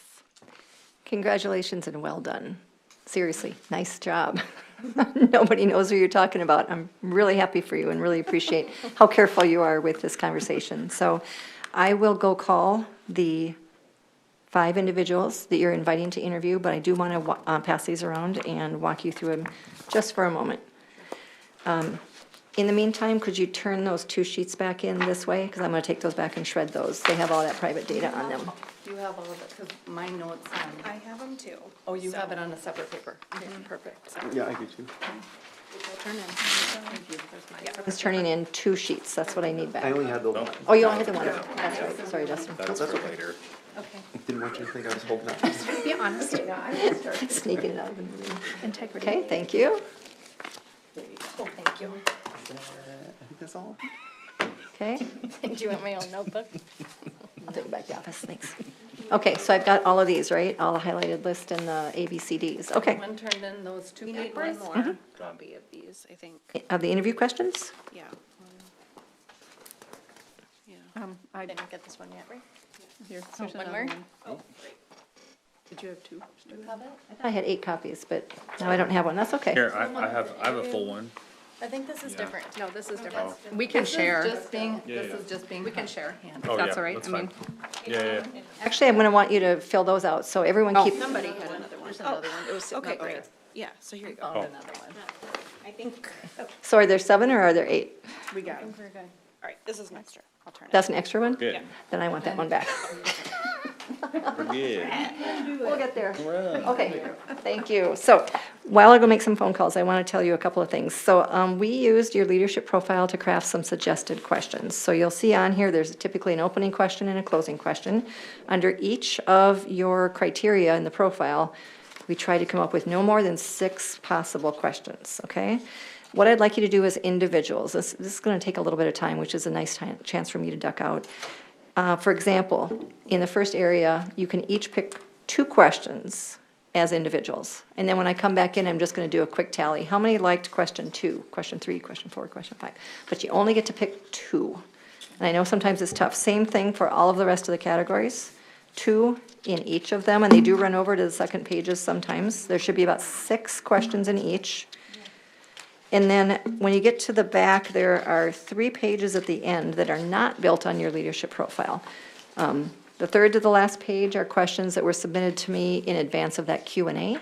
But all I answered during the Q&A were questions about the process. And so someone submitted questions for candidates. And so if you want to pick 1, 2, or 3 of these, you can. But these were submitted by a constituent in your district, so I wanted you to see those.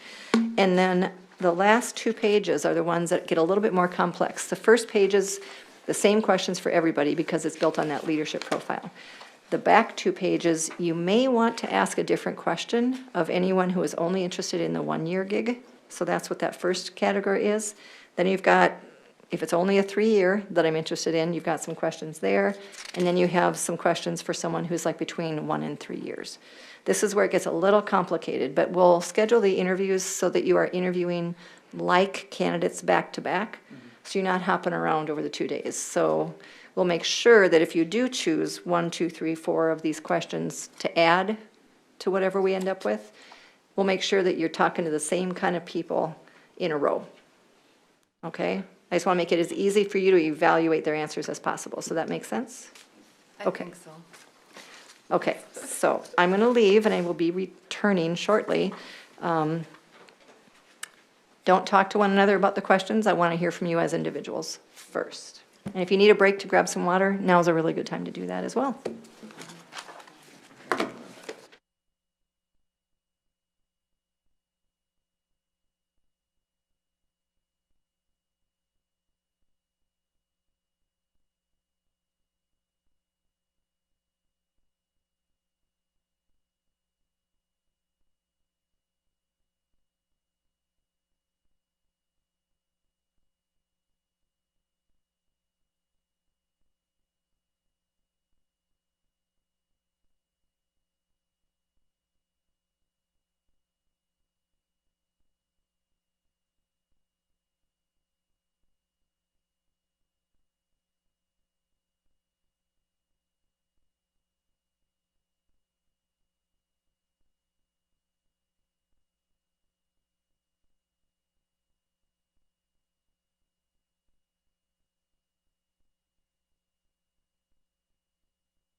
Here's the file.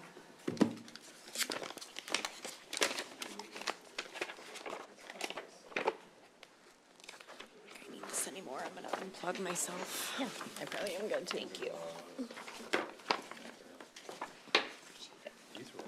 I never plugged Oh this my one. goodness, this is work.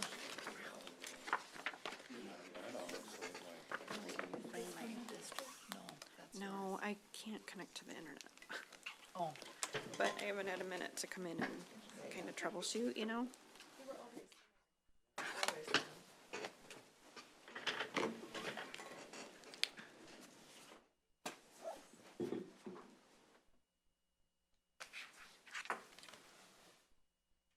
I think we're ready. Okay. I'm waiting for a text from someone, but I do want to revisit the schedule for a moment. So now that you know you have invited 5 people, I want to take a look at the schedule for Monday, June 1st and Tuesday, June 2nd. Remind us which packet That was that's in the selection meeting packet. Little one. This thin one. So I would like to ask, since you are not inviting 6, you're inviting 5 at this time, would you like to cancel the last interview on Tuesday? Yes. Okay, because you will have deliberations that night. Okay, so we're going to pull them off. So at this point, the interviews would be Monday, June 1st at 5:15, 6:30, 7:45. Continue the meeting to the 2nd, and then have an interview at 5:05 and 6:20. And deliberations, let's see, 7:20 would be your break. And probably at 7:45, you could start your deliberations instead of at 9. And that's if we interview 5. Yes. Oh, never mind. Good? Only thing Okay. that really changes is the 7:45 we start deliberations. Yep, 7:20 will be the break.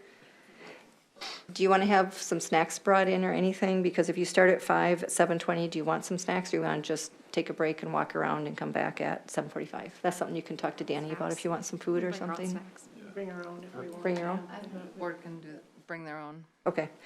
And then I wanted to revisit the conversation about live streaming and/or recording deliberations. You did decide not to live stream the interviews themselves, but record all of the interviews, right? So you will record those. What about deliberations? I think we had landed maybe on recording deliberations, but not live streaming them? Or not? I'm trying to remember. This was just an hour ago when I stood up Get there. alignment. We didn't get agreement. Yeah, this is where I think this is where we all kind of shared thoughts. Yep. And then because we weren't reaching clear consensus on it, we were gonna my notes. You want me to? come back to it. We had 3 that were okay with live streaming, 2 that said no live stream, but we're okay with recording them, and then 1 no for everything. So 1, 2, 3, 4, 5, 6. We're missing kind of, you said you'd be no live, but we're okay with the will of the board. Yeah, and I would. Kind of where we landed.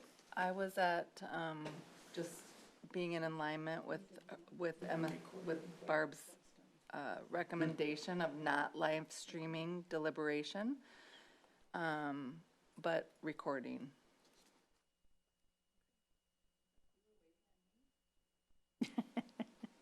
I Well, don't remember that, but that's good. But that was, yeah. We were gonna pick it up. Yeah. Again, so.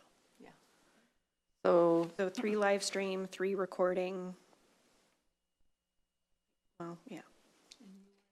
I was a no live stream, but I didn't necessarily say yes to record or no to record.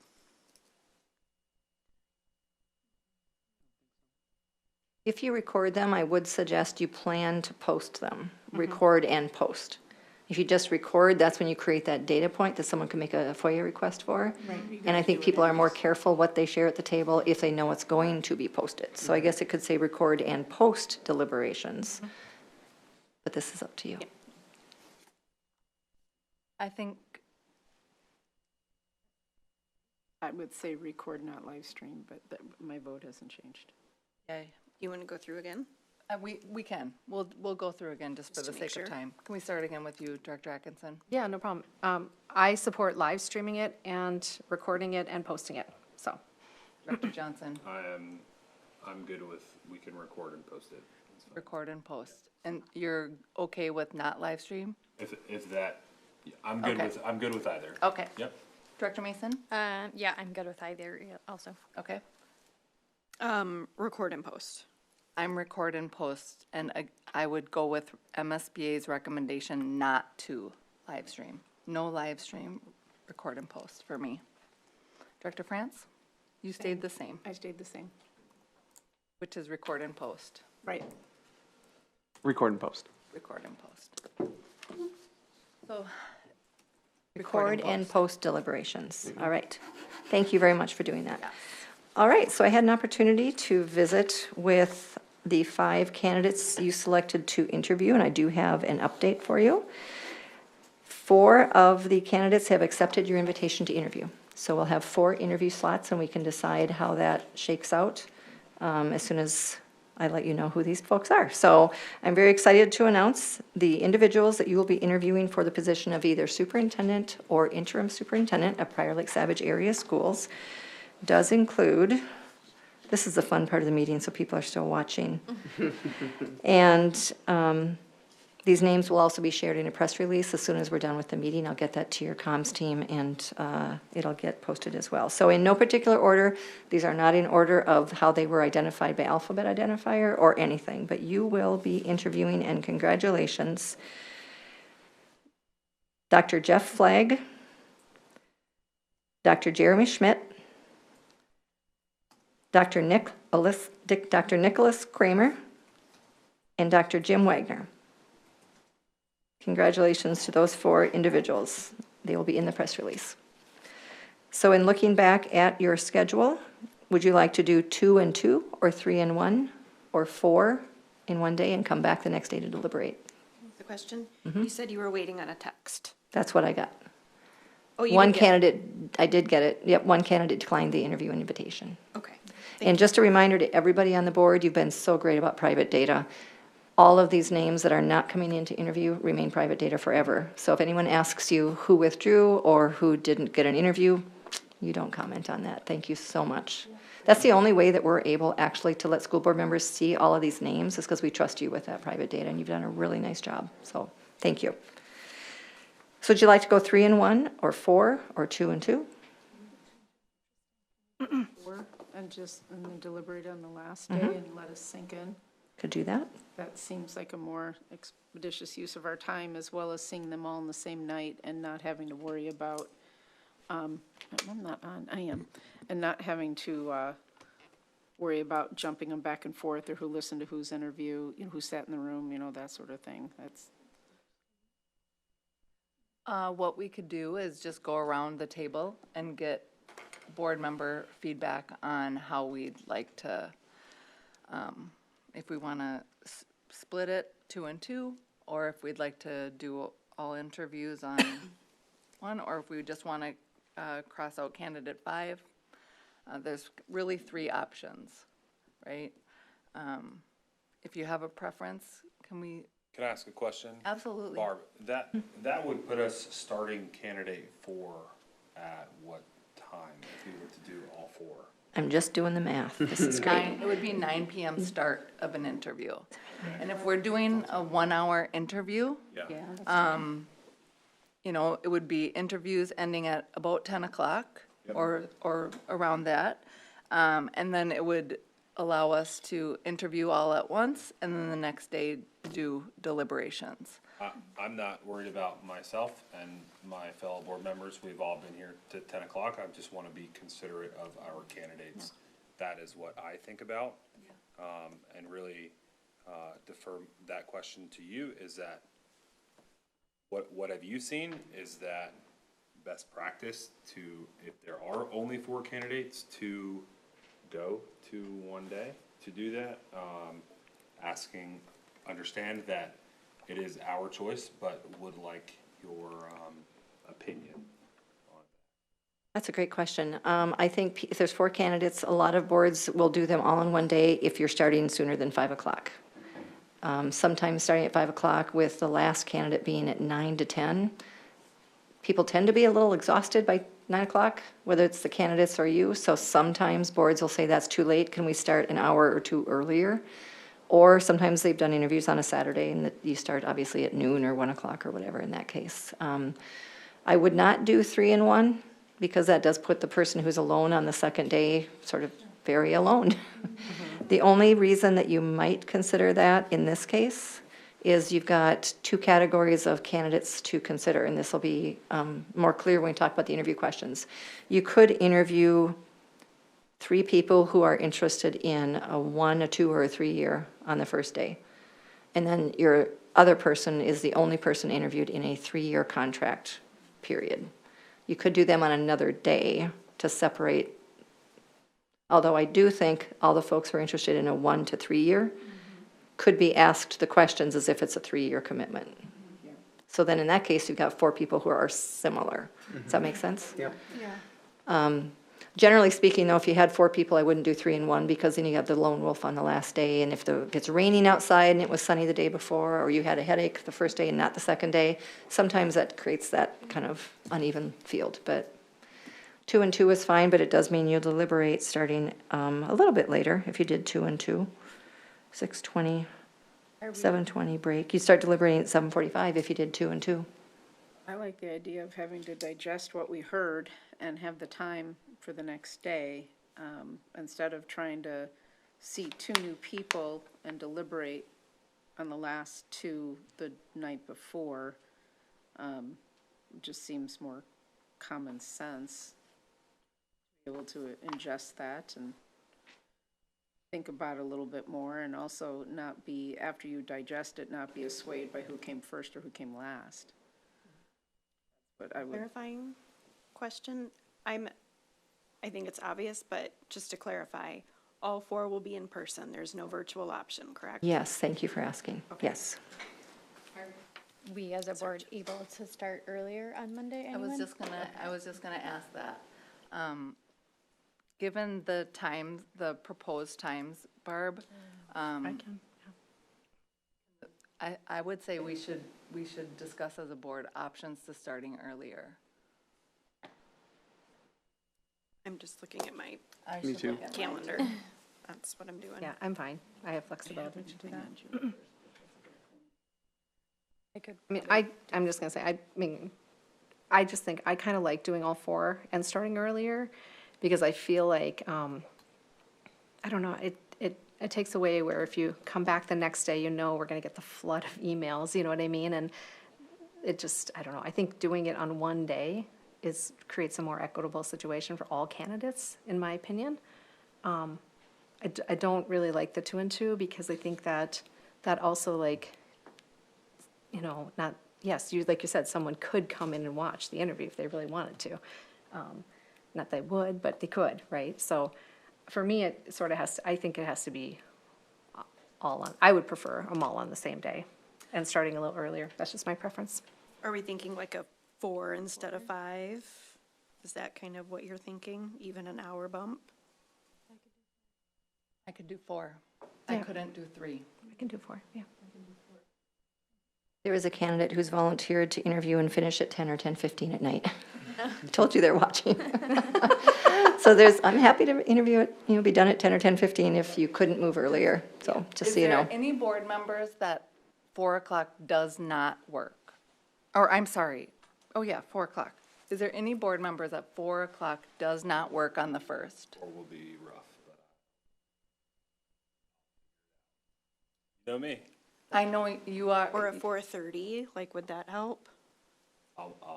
Everyone, 4 works for everybody else. I I'll know. figure it out. Yeah. Director Smith, would 4 work for you? Okay.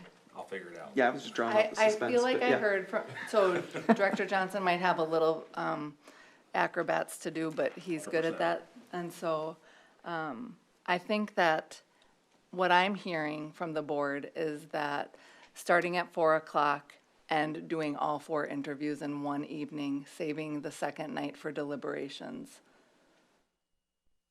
if anyone is opposed to that, I would like to hear from you.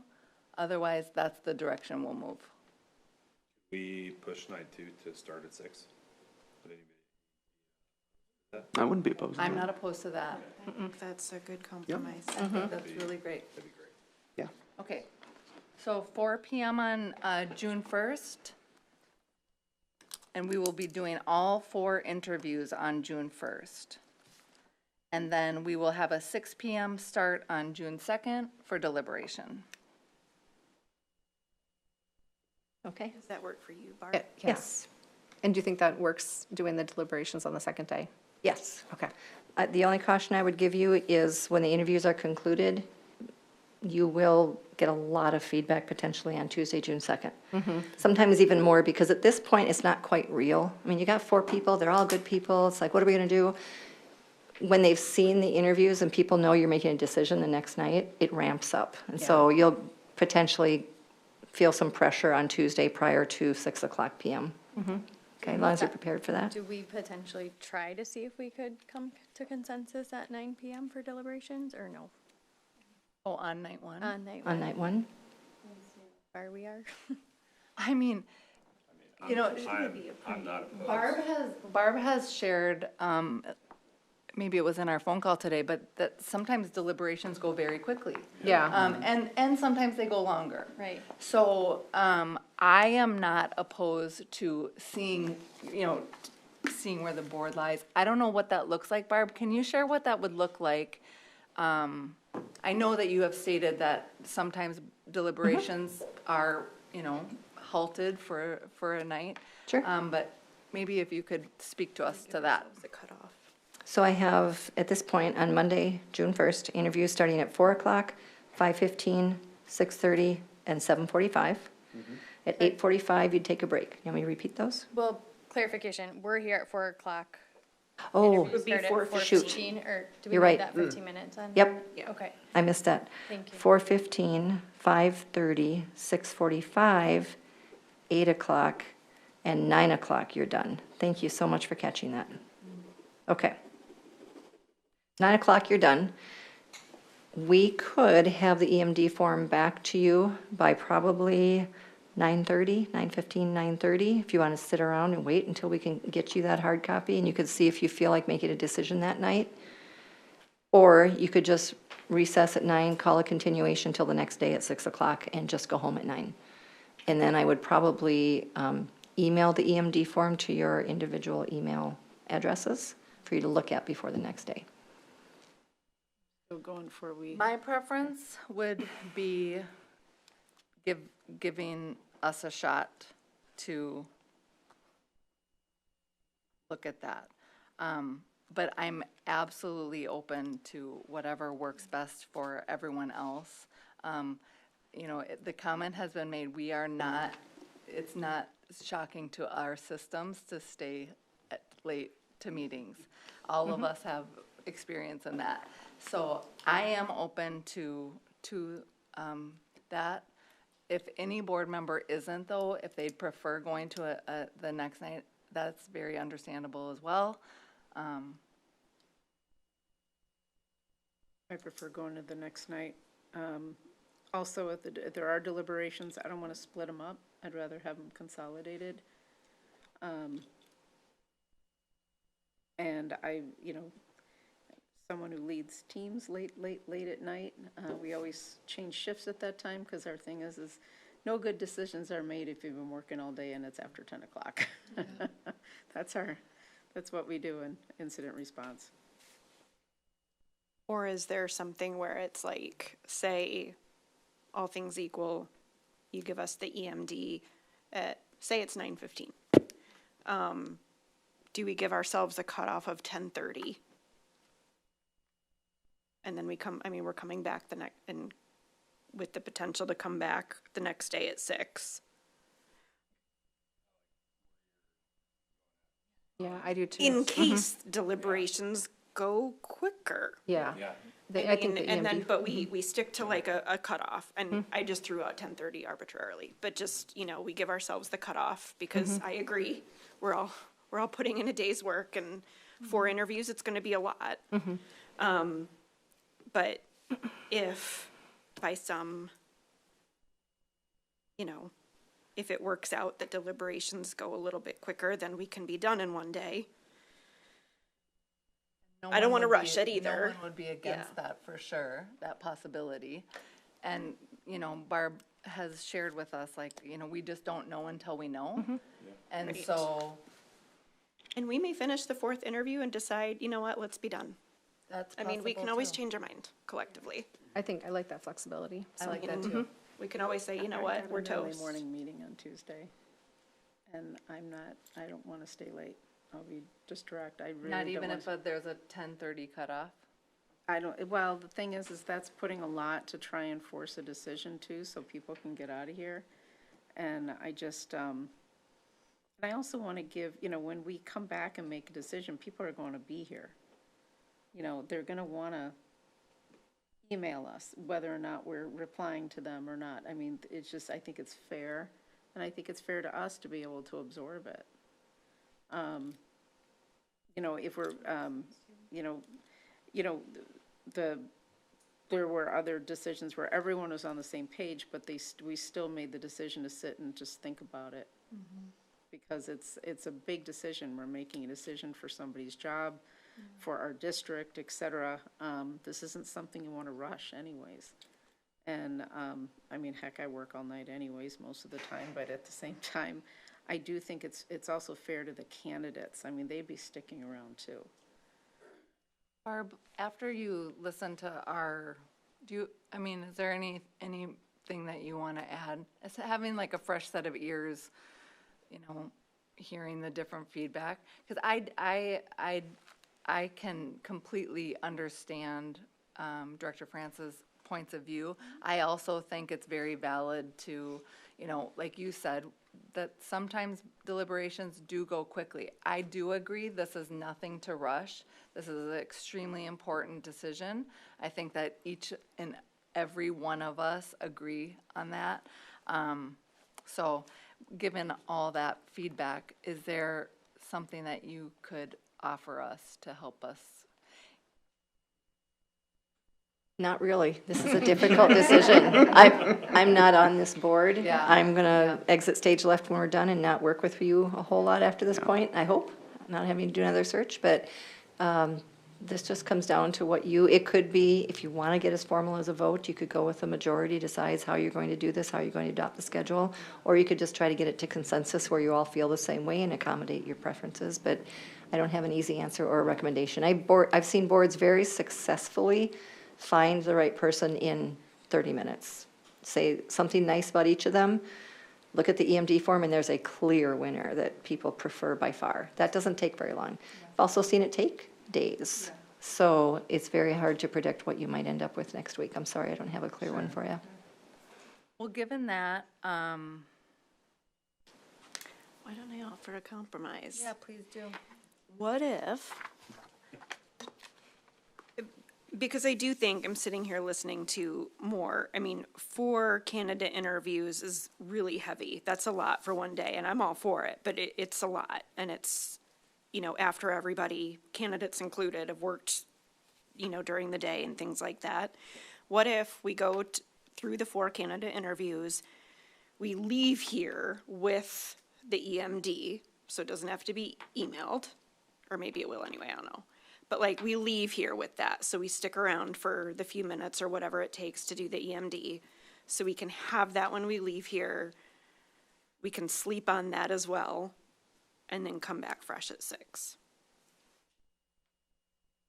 We all get up really early and do the things. And I'm thinking of the candidates too. I have no I'm will of the board. We can take it to a vote to see where people lie as far as, starting deliberations on Monday night or waiting till Tuesday. We can do that, or we can go with Director Olstad's scenario. 4 interviews is a lot. I see very valid points both ways. To do them in one day, And for sure. Yeah, there's valid points both ways. And if anyone, okay, let me state it this way. Is anyone opposed to leaving deliberations to day 2? Are you opposed to just keeping deliberations on day 2? Instead of starting them after the interviews? Is there anyone opposed to that? Yeah, I agree with what Barb said. I think getting that whatever it's, EMD, yeah. whatever the acronym is, Yes. form Yes. back and getting a pulse and a sense of like where we're at with the candidates. And then, like you said, if there's a clear leader, we're gonna know. Yeah. And then we could decide to either continue with our deliberations. I mean, I think the goal of, as we want to all get as close as we can to finding a candidate that's the right fit for this job, you know, and so. For sure. If, you know, if we, I go back to when we leave on Monday night and we don't have a selection made, we know what's going to happen. There's going to be a flood of phone calls and emails, and that then influences a decision. And it shouldn't, but it does. I mean, it does, unfortunately. And so I think if we were to think about, if we were all sitting here looking at the information at the same time, I think it would be more valuable to do it on Monday night if we can, and then hold Tuesday night if we can't get our deliberations done by a certain time, have that as a backup, is what I would like, what I prefer. I mean, May I ask? I like the Monday night also personally, just trying to get it done in one evening, and again, not to rush it, but I would love to see if we have strong consensus, and I think we would know that pretty quickly. So that would be my preference with a hard stop time identified. I guess I don't know if I need to sort of wait here for the form if we're not gonna deliberate. I'd rather just go home and get it via email and look at it later, but that's me. Yeah. that's a good point. Anybody else? I just want to ask a question. Yeah, please. Barb, so the EMD form, so you mentioned earlier that there would be hard copies because once it's submitted, it's difficult to change the answer. So what are we waiting for after the final interview? Are we waiting for you to send us a link to that EMD form and then going through that? Are we selecting choices as we go through the interviews, selecting them on the hard copy form, or are we doing that afterward? Like, just trying to get a sense of what that looks like to Sure. kind of gauge how long it might take afterwards. Yes, so I will give you each 4 copies of the EMD form. You'll write down your name and the candidate's name, and then if we have 12 questions, you'll score each 12. I think I'll send you the link during the second interview. So after the second interview, that's that sea legs I was talking about. After the second interview, you'll have a 15-minute break that you could start implementing your results before you hit submit. And you could do 1 or 2 of them, and then after the third interview, I think you're ready to just input them after the interview, not during. I still worry about people changing their mind a little bit. And then the fourth interview, after the interview, the only thing we'd be waiting for then is if everyone has inputted your results after the second interview and the third, then all we're waiting for is all of you to input 1 more set of results. And when you submit, staff in St. Peter, it probably takes them about 10-15 minutes to run the report, and usually it's sent back to me, and I would send it to Danny to print and give you hard copies, so that you have something to look at. Okay. If you go the next day, I would probably email it to you instead. We just don't want that being forwarded and shared Yeah. because it's not a ranking. The ranking's public data. This is not a ranking of your candidates. So you're inputting, and if someone doesn't want to input, if you want to, you could give me your first 2 sets of results, and I could just sit here and input them during the third interview, so that you're not doing it yourself. I'm happy to do it for you if you want to give me your results to input, so. So what you're not going to give us a form to fill out during the interviews? You will have a hard Yeah, copy we will. form. Have a hard Yes, copy? yes.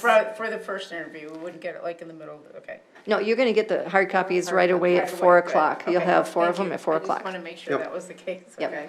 But if you don't want to input them, because it's 15 minutes, might not feel like it's long enough. I've done a lot of these. I'm happy to just take your hard copies and input them. And then I want to give you back your hard form because you have notes on there. I'm asking you to write notes, what you remember from the answers, so that when you deliberate, you can refer back to the Yes. answers. So it might not take very long after that last interview if all you have to do is input one set of results. So it might be quicker than half an hour, it might be 20 minutes, 15 minutes, 20 minutes. I think after, we've all been kind of processing through this, I think, again, valid points to both sides, but I think my recommendation would be leaving deliberations for night 2. I would agree with that.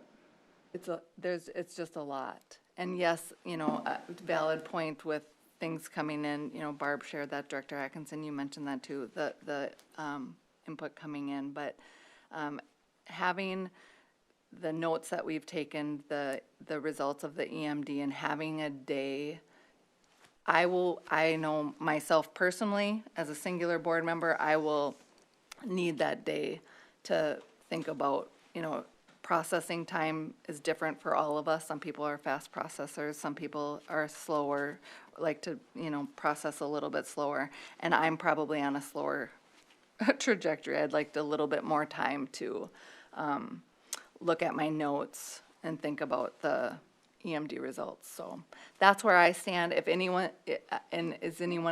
are we okay with doing it that way? Otherwise, I can, to save our time, we can go and do a will of the board vote with a hard stop. Just Monday or Tuesday. Yeah, I think Monday or Tuesday is the vote. Do we want to vote? Or are we okay with going forward with Tuesday deliberation? Okay, we're not hearing, so I'm going to take a vote. Director Atkinson, Monday or Tuesday deliberation? Monday to carry over to Tuesday. Okay. Director Johnson? Monday. Okay. Director Mason? Monday. Okay. Director Olston? Tuesday. I'm Tuesday. Tuesday. Tuesday. Okay. Tuesday. We'll start deliberations on Tuesday. At 6. At 6 p.m.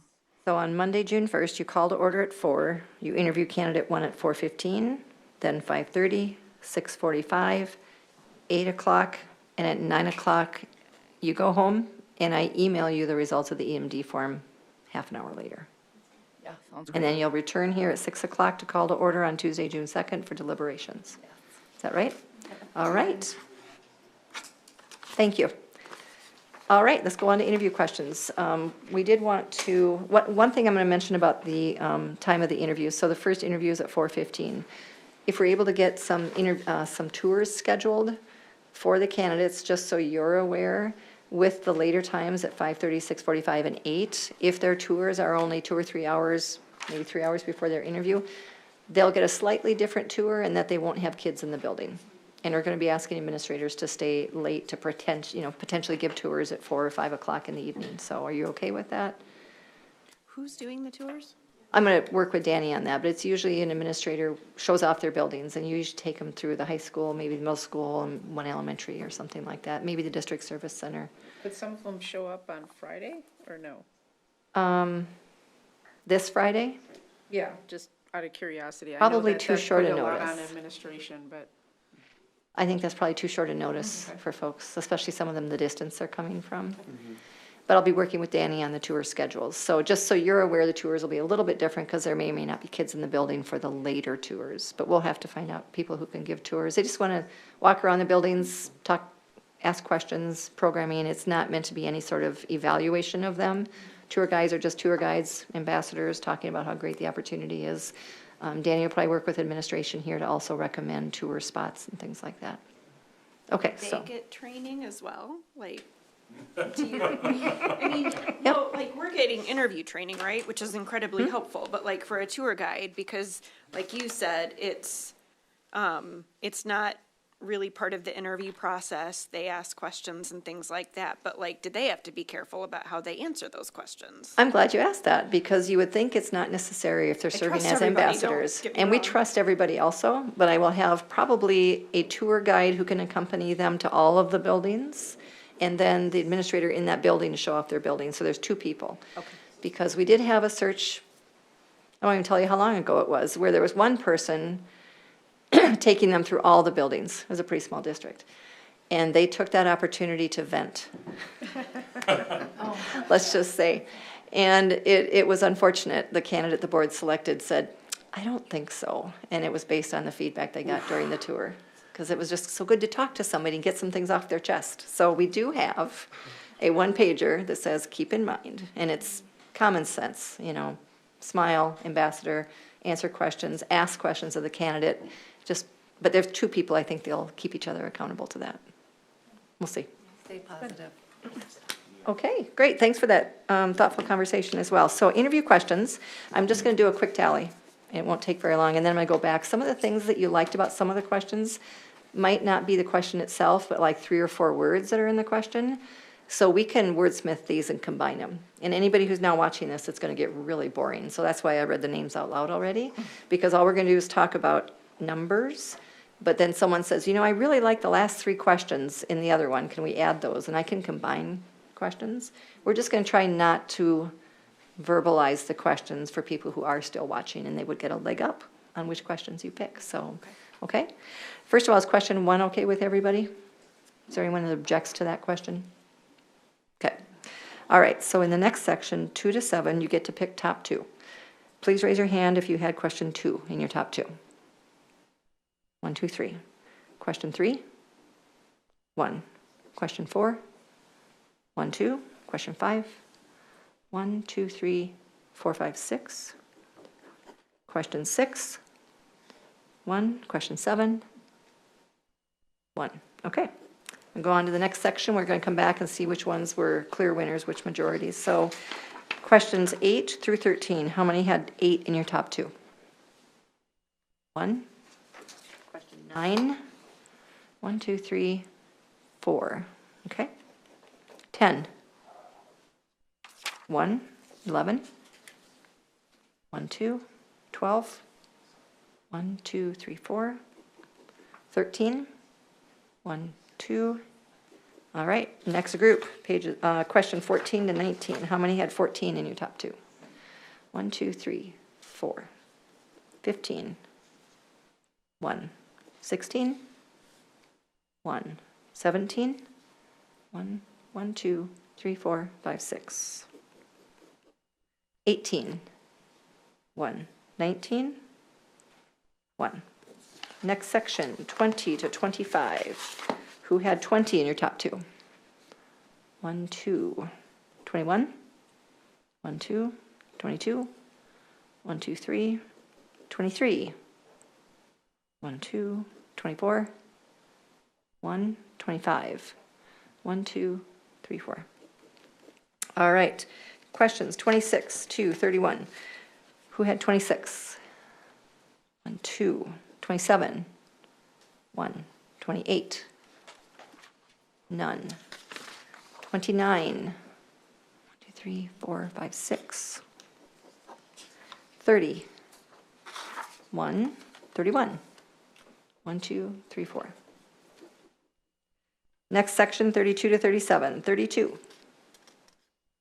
2, 33, 2, 34, 4, 35, 1, 36, 4, and 37, 1. Last question, closing question, is everyone okay with that? Question 38?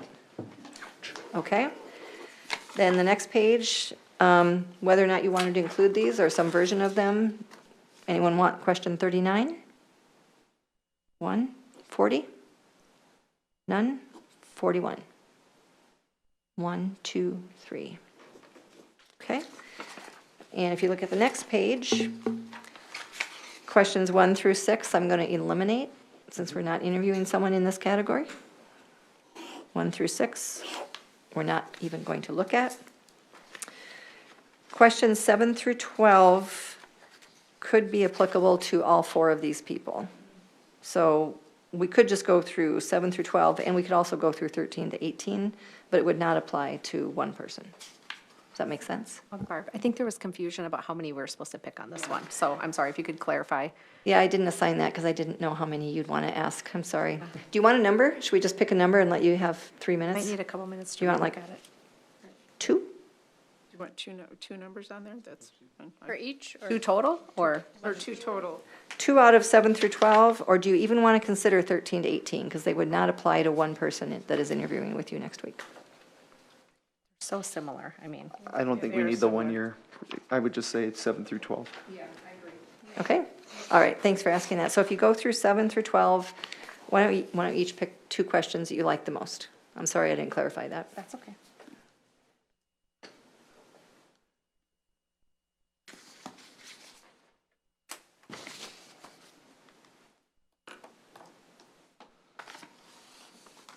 The only question is on number 12,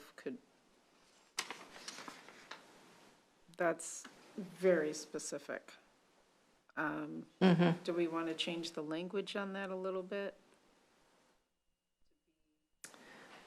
You Just could, it For the one candidate, Yeah. to say, what does that look like? end of your first contract? Yeah. That's, first Yeah. contract, yeah. Got it. Okay, so then with that amendment, consider question 12.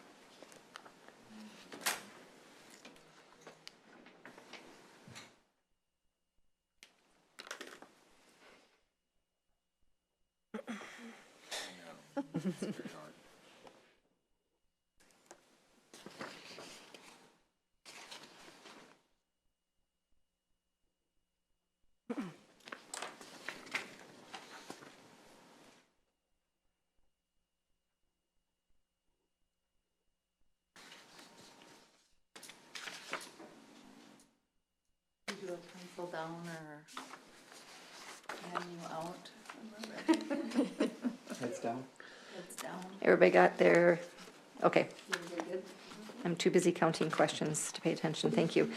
So on the second to last pages, questions 7 through 12, and you got to pick 2. How many liked question 7 in your top 2? 2, 3, 8, 2, 9, no one, 10, 1, 2, 3, 4, 5, 11, 1, 12, 1, 2, 3. Okay. So if we go back through these, and I will be collecting these back from you again, because I want to shred these when I get home as well, just to keep them under wraps. If we're looking for a majority of the board, at least, I'm going to go super majority first. If at least 5 people picked a question, we're going to see how many we have. Keep in mind, these are 1-hour interviews. Generally speaking, you're asking some very specific questions. If you have more than maybe 12 or 13 questions, they aren't going to get through them with very specific examples. So you might even want to have 10 to 12 questions in total, because we combined round 1 and round 2 into some very, cool. So question 1, 5, did have 6 votes, so 1 and 5, so I'm going super majority here. 17 had 6 votes.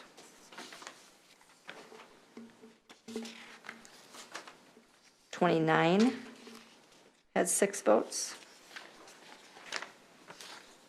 And question 38. And then on the second to last page, question 10 had 5 votes. So it doesn't feel like very many yet, but we're going to go back. So if we just count question 1, 5, 17,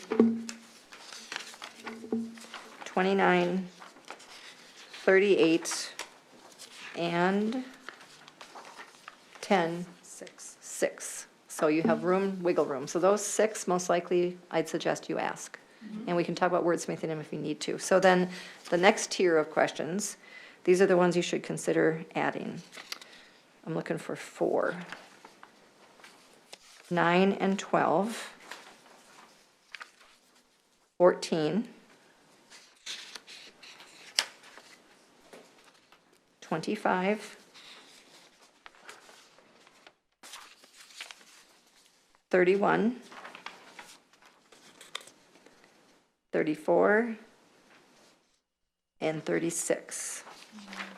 So that's 7 more, so you'd be at 13 if that's what we ask. And you're suggesting we stay at what number? One more question or 2 more questions? One more question. 13, you could do 14, but that's getting to be a lot in 1 hour with the specificity you're seeking with some of these answers. So staying at this 13 is fine. I think so, yeah. Okay, I'm in agreement with that. The other thing you could look at is see if there's any questions. First of all, is there a question in each category? It's not, that's what I was gonna ask. There, I think, yeah, my opinion is I think there should be. But that's What just, category are we missing? number 2. Actually, there's questions 9 and 12 are both. There's 2 in there. 9 and 12. Yeah. Oh, Or did I both? miss that? Yeah, 9 and 12. Oh, I didn't write them down, because I So guess we I have- didn't pick them. We have one in, so far we have one in experience, and, oh, can I say those all? Yes, because the leadership profile is not a secret. Thank you, okay. Yep. So we have one in experience in school finance. We have 2 in ethical and honest leadership. We have 2 in collaborative board relations. We have 1 in commitment to academic achievement. We have 2 in respect for community values. We have 2 in strong academic background. So, We got the closing question. and the closing question. Yeah. So, You're okay with 13? Can Then we I, have- can I ask that we only chose one question that was done with the Q and A? Could we remove one? I think it was number 41. it wasn't that- one of that- the, That I don't had, think that's one that that made. did have Yeah, 3. yeah, but. Oh, it did? but- Oh. But out of that, like, I think we only got majority, and I think it was number 41, Yep, 3. right? We had 3.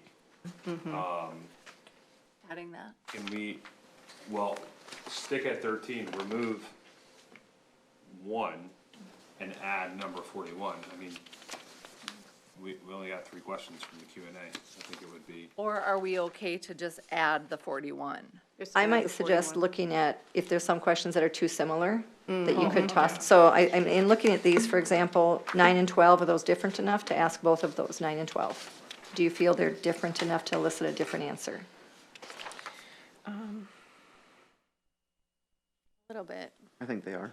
I think they're different enough. Okay. I think they're different enough. Do you as think well. 14 and 17 are different enough? I think we could combine those personally. I do too. I think those are similar. I think they could be combined. I agree. Yep, I'd agree. So should I just find a way to wordsmith those together? Yep, Okay, so we're going to combine Add. 14 and 17. and add 41. Still want to keep going though, because there were a couple others that I thought you might have duplicate thoughts. sure, So example, if you look at 29 and 31, are those different enough to ask both? Because if they're just going to give you the same answer to both and try and spin it differently, they're going to wonder, why are we asking the same? 29 and 31. They will not be asked in the same order, though. We popcorn these, so they're all mixed up. But are 29 and 31 Mine too is much more close? specific That was than the one that 31. got super majority too. Yeah, I like Yeah. 29 better. You want to keep 31, or do you want to eliminate 31? Because you could do whatever you want. I thought 29 was way more specific than 31, and And I think it covers it. Yeah. So I'm okay with just keeping 29. Okay, so let's eliminate 31. You're okay with eliminating 31? Yep. Then what about 34 and 36? I think they're different. I would like them both. They're different. I think that, I agree. Those I believe curriculums. those are different. 4 and 36. So last question, look at 34, 36, and 25. There's some themes there. You would have 3 questions in a similar vein, and maybe that's totally okay, but 25, I think they're, 34, 36. well, the problem is that 25 would actually be the prerequisite answer to 36. Correct. So could you combine those? I can sure try. If you feel like that, it'll just be a longer question, which is fine, but if you all feel that there's enough similarities from 25 and 36, Well, I could bring them together. I think that 36 is asking, 25 is asking what role, oh, I can't do that. Try not to. I'm not gonna do that. Good So, catch. Thank you. 25,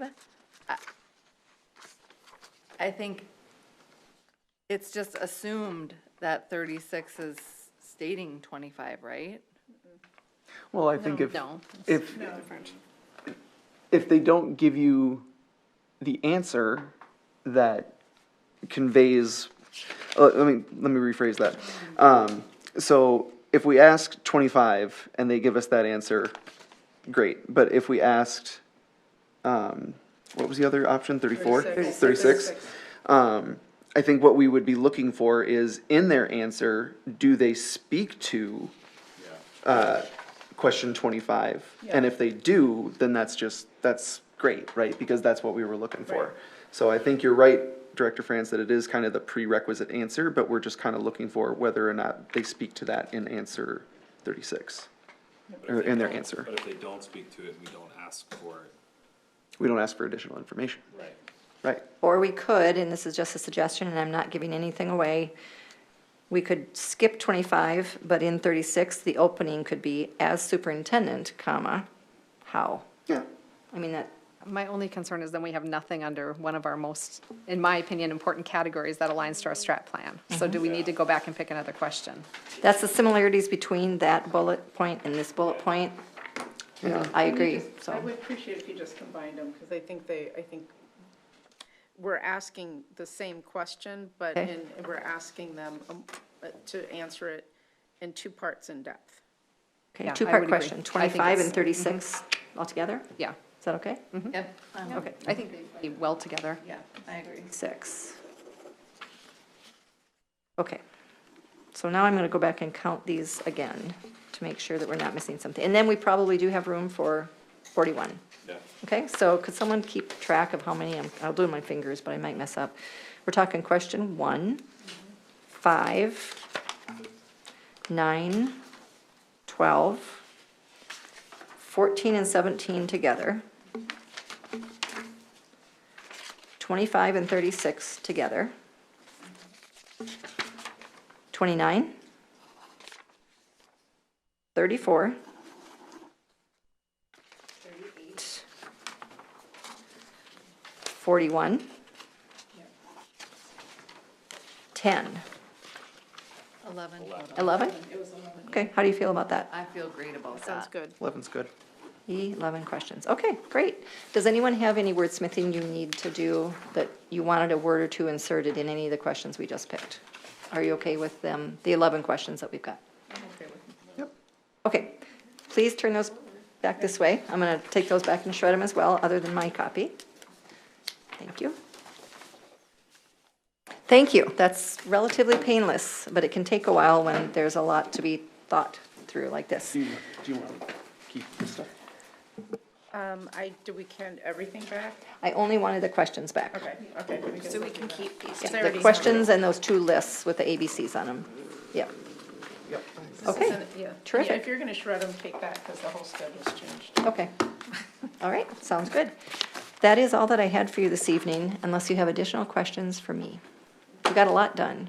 It was a lot of work. We combined 2 meetings into one because of how short your timeline was. Typically, there's 1 meeting for interview training, and then there's another meeting for determining schedules, interview questions, and selecting finalists. So, I have a There's a strange lot. question that's been pondering on my mind. Okay. You know, superintendents do evaluations. We evaluate our superintendent. Is that information ever provided to the board now that they're a finalist? Like, would we? their performance evaluation Yeah, yeah. results? No, because it goes in their personnel file. Oh, okay. In their own district. Oh, okay. And unless you make a data request for a personnel file, then Yeah, no. no, okay, I was just curious. Yeah, it's a great question. Someone might provide it, I guess they could, but it would be their data to provide. I Okay. wouldn't say that you would have access to that. Appreciate that, thank you. Yeah, No, but I just want to say thank you so much. This was Yes, thank you so much. Went really well, Barb. and thank you for all your hard work over Memorial Day weekend. Seriously. Gosh. search season. Thank you. Search season. So So greatly appreciate it. congratulations and thanks. I'm excited for you to interview these 4 folks, and I'll have a press release out to your communications team here hopefully within the next 20 minutes. Wonderful, thank you. Great. Thank you, Thanks, Barb. team. Thank you. Oh, I will take a motion to adjourn. All in favor? Aye. All right. This meeting is adjourned. Thank you, everyone.